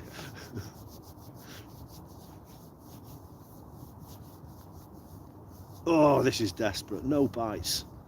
3 hours, 20 minutes of biteless I always remember, what's it? drudgery. Viz magazine. Viz magazine. Well, I wonder if Viz magazine's still going. Yeah, I think it is. Is it? Yeah. I know you can always buy an annual for Christmas because you Yeah, get people who are I think desperate it's to buy a still present going. for people. It was Like it. Green. Only got used to the vagaries of YouTube. Google has made me. Oh, this comes up too quick. I read too slow, and those messages disappear too quick. But what that means, Mike, is that you're still watching me and Phil, or listening to us and watching my static rod tip, and you've given up on the hairy bikers, and that touches me. I'm touched, not only mentally touched, but touched in my heart, Mike. Getting touched now, it's pissing it then. You're not allowed to say that word on YouTube. Sorry. Edit. Edits, yeah. But it's a bit desperate, this. So we've had the feeder out. We've had some 4mm pellets in the open end feeder. We've had a little bit of old, I don't know what sort of ground bait. It was like leftover ground bait from last Leftover year's rubbish. match. And a few It was pellets. sweet fish. I don't know. It was sweet fish meal ground bait. I put a bit of multitasking. He is. Greeny's multitasking at your age, Mike. Wow. Wow, impressive. I'll tell you. He's doing his sit-down aerobics as well at the same time. You're doing sit-down yoga as well, Mike, while you're watching Hairy Bikers YouTubers and this. Got to look after your heart at your age, you know.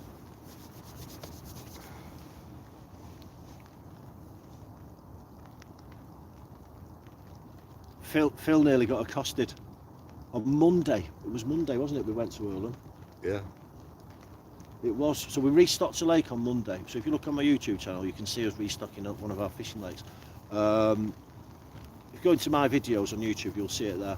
I only uploaded it on Monday. But after that, we got invited to a coffee morning by one of our old Environment Agency fisheries officer pals who's retired. So now he's retired, he's running the community, helping to run the local community centre. So we're running a coffee morning for all the old biddies. And Phil and I went just to have a chat with Andy about fish and the meaning of life and that sort of thing. And it was full of old ladies. And honestly, Phil walked through the door and it was like fresh meat. You could see them all salivating, nudging each. Ooh, look there, look at him. He's not got a wedding ring on. Honestly. And there was a young fella there in his 20s and he was trying to get them all to do chair yoga. And I said, go in there and pull. Cheaper than a nightclub. You don't have to pay to get in. You can do it sitting in a chair. And you can do it sitting in a chair. Yeah, exactly. 7 minutes and counting. I'm going to turn it off in 7 minutes. So Greenie, in 7 minutes you're free to watch whatever you like. Hairy Bikers. I'm going to have roast dinner and back to the Good Doctor, I think, is going to be the one for me. That's what I'm not going to watch. I'm going to come back onto YouTube and I'll find someone's channel who's actually catching fish. Has Phil had any live baits on, or am I using them as live bait? Sadly, as you well know, Mike, there's nothing big enough in here as live bait. But he was live bait when he was in the old lady's coffee morning. He was definitely live. He was fresh meat in the fresh meat live bait in the old biddy's coffee morning. Just more marginally alive than yeah. But he was in Rixton, near Earlham, and Phil's after a rich widow, and I don't think there's many rich widows in. They're not in his financial bracket that he's looking for. He was a bit disappointed actually by the quality on show. That's a very sexist thing to say, that, isn't it? Yeah. And ageist. Yeah. I'm guilty as charged. I've recently been snowflaked at work, and I've got a bit of a bee in my bonnet about things like this, about freedom of speech and what you can and can't say, and people taking offence at things when no offence was implied or. It's right though, isn't it, Phil? People, we're very inoffensive. Those people who were offended by what I said, they were actively looking to be offended, weren't they?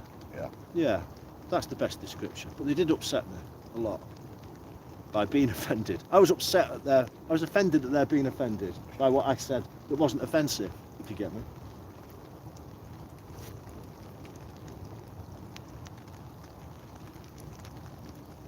I'm not going to tell you what I said. If you're waiting for me if you think that I'm going to repeat it, because you just don't repeat things like that, do you? You don't incriminate yourself.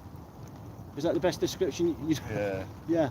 You have to guess what I said. It wasn't that bad, but I'm not going to say it again in case you take offence at it. Now that Because you don't know who can be offended. Because you don't know who can be offended by something that you don't think is offensive. And that's the modern world that we live in.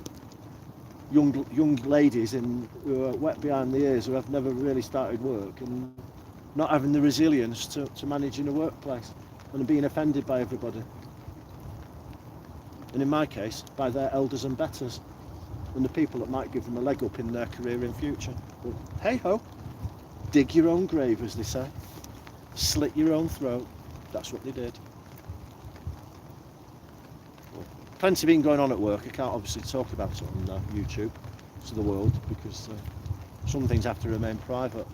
But for those who know me personally and know me well, there's big changes ahead this year. Stop digging my own grave, Mike Green says. It's true. Stop digging my own grave. Yeah. Yeah. There's changes ahead, Mr. Green. Both at work and personally, this is going to be a big year. Not only for my fishing exploits, it's going to be a big year for all sorts of other things. We're on the 3-minute countdown of this non-moving, non-twitching, non-toing and froing. It's raining as well now. Definitely overstayed our We've overstayed our welcome. It started last year. We are in Manchester, Mike, as you well know. And if it's not raining, then it means it's just finished raining or it's about to start raining. So we had that golden hour, that golden opportunity of that weather window, which is now well and truly broken. So we're going to pack up and go. It's a good job Phil's not married anymore because he can go home and he can hang his stuff up in his house, and his missus, who's no longer there, isn't going to moan, is she? Nobody. Nobody's to moan. See, so clouds and silver linings and all of that. Silver lining. Hey ho, silver lining. Hey ho, there has to be a silver lining to blanking on drinkies. But that's the way that we roll. That's all back up on. I'm going to bag up on Sunday night when I go out sea fishing. And instead of watching one stationary, static, frozen in time rod tip, you'll be able to watch 2 rod tips bouncing around all over the show. And we're trying to work out, was it a piece of seaweed? Was it a bite? Was it the wind? Was it a wave? But hey ho. Night night, Mr. Green. Pleasure talking to you, and we'll see you soon, pal. Have you given me a like before you go? Make sure you press the like button.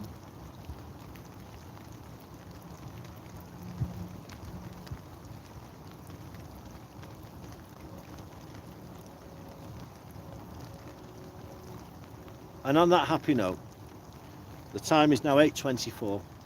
I'm not going to stay till 8:30 because it started raining and I've lost the will to live. I've not had any bites. No tip action, no fish action. I've really enjoyed your company. Thank you for watching, and I will see you again live on Sunday night.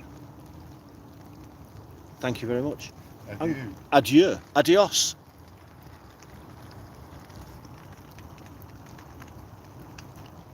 We have stopped streaming.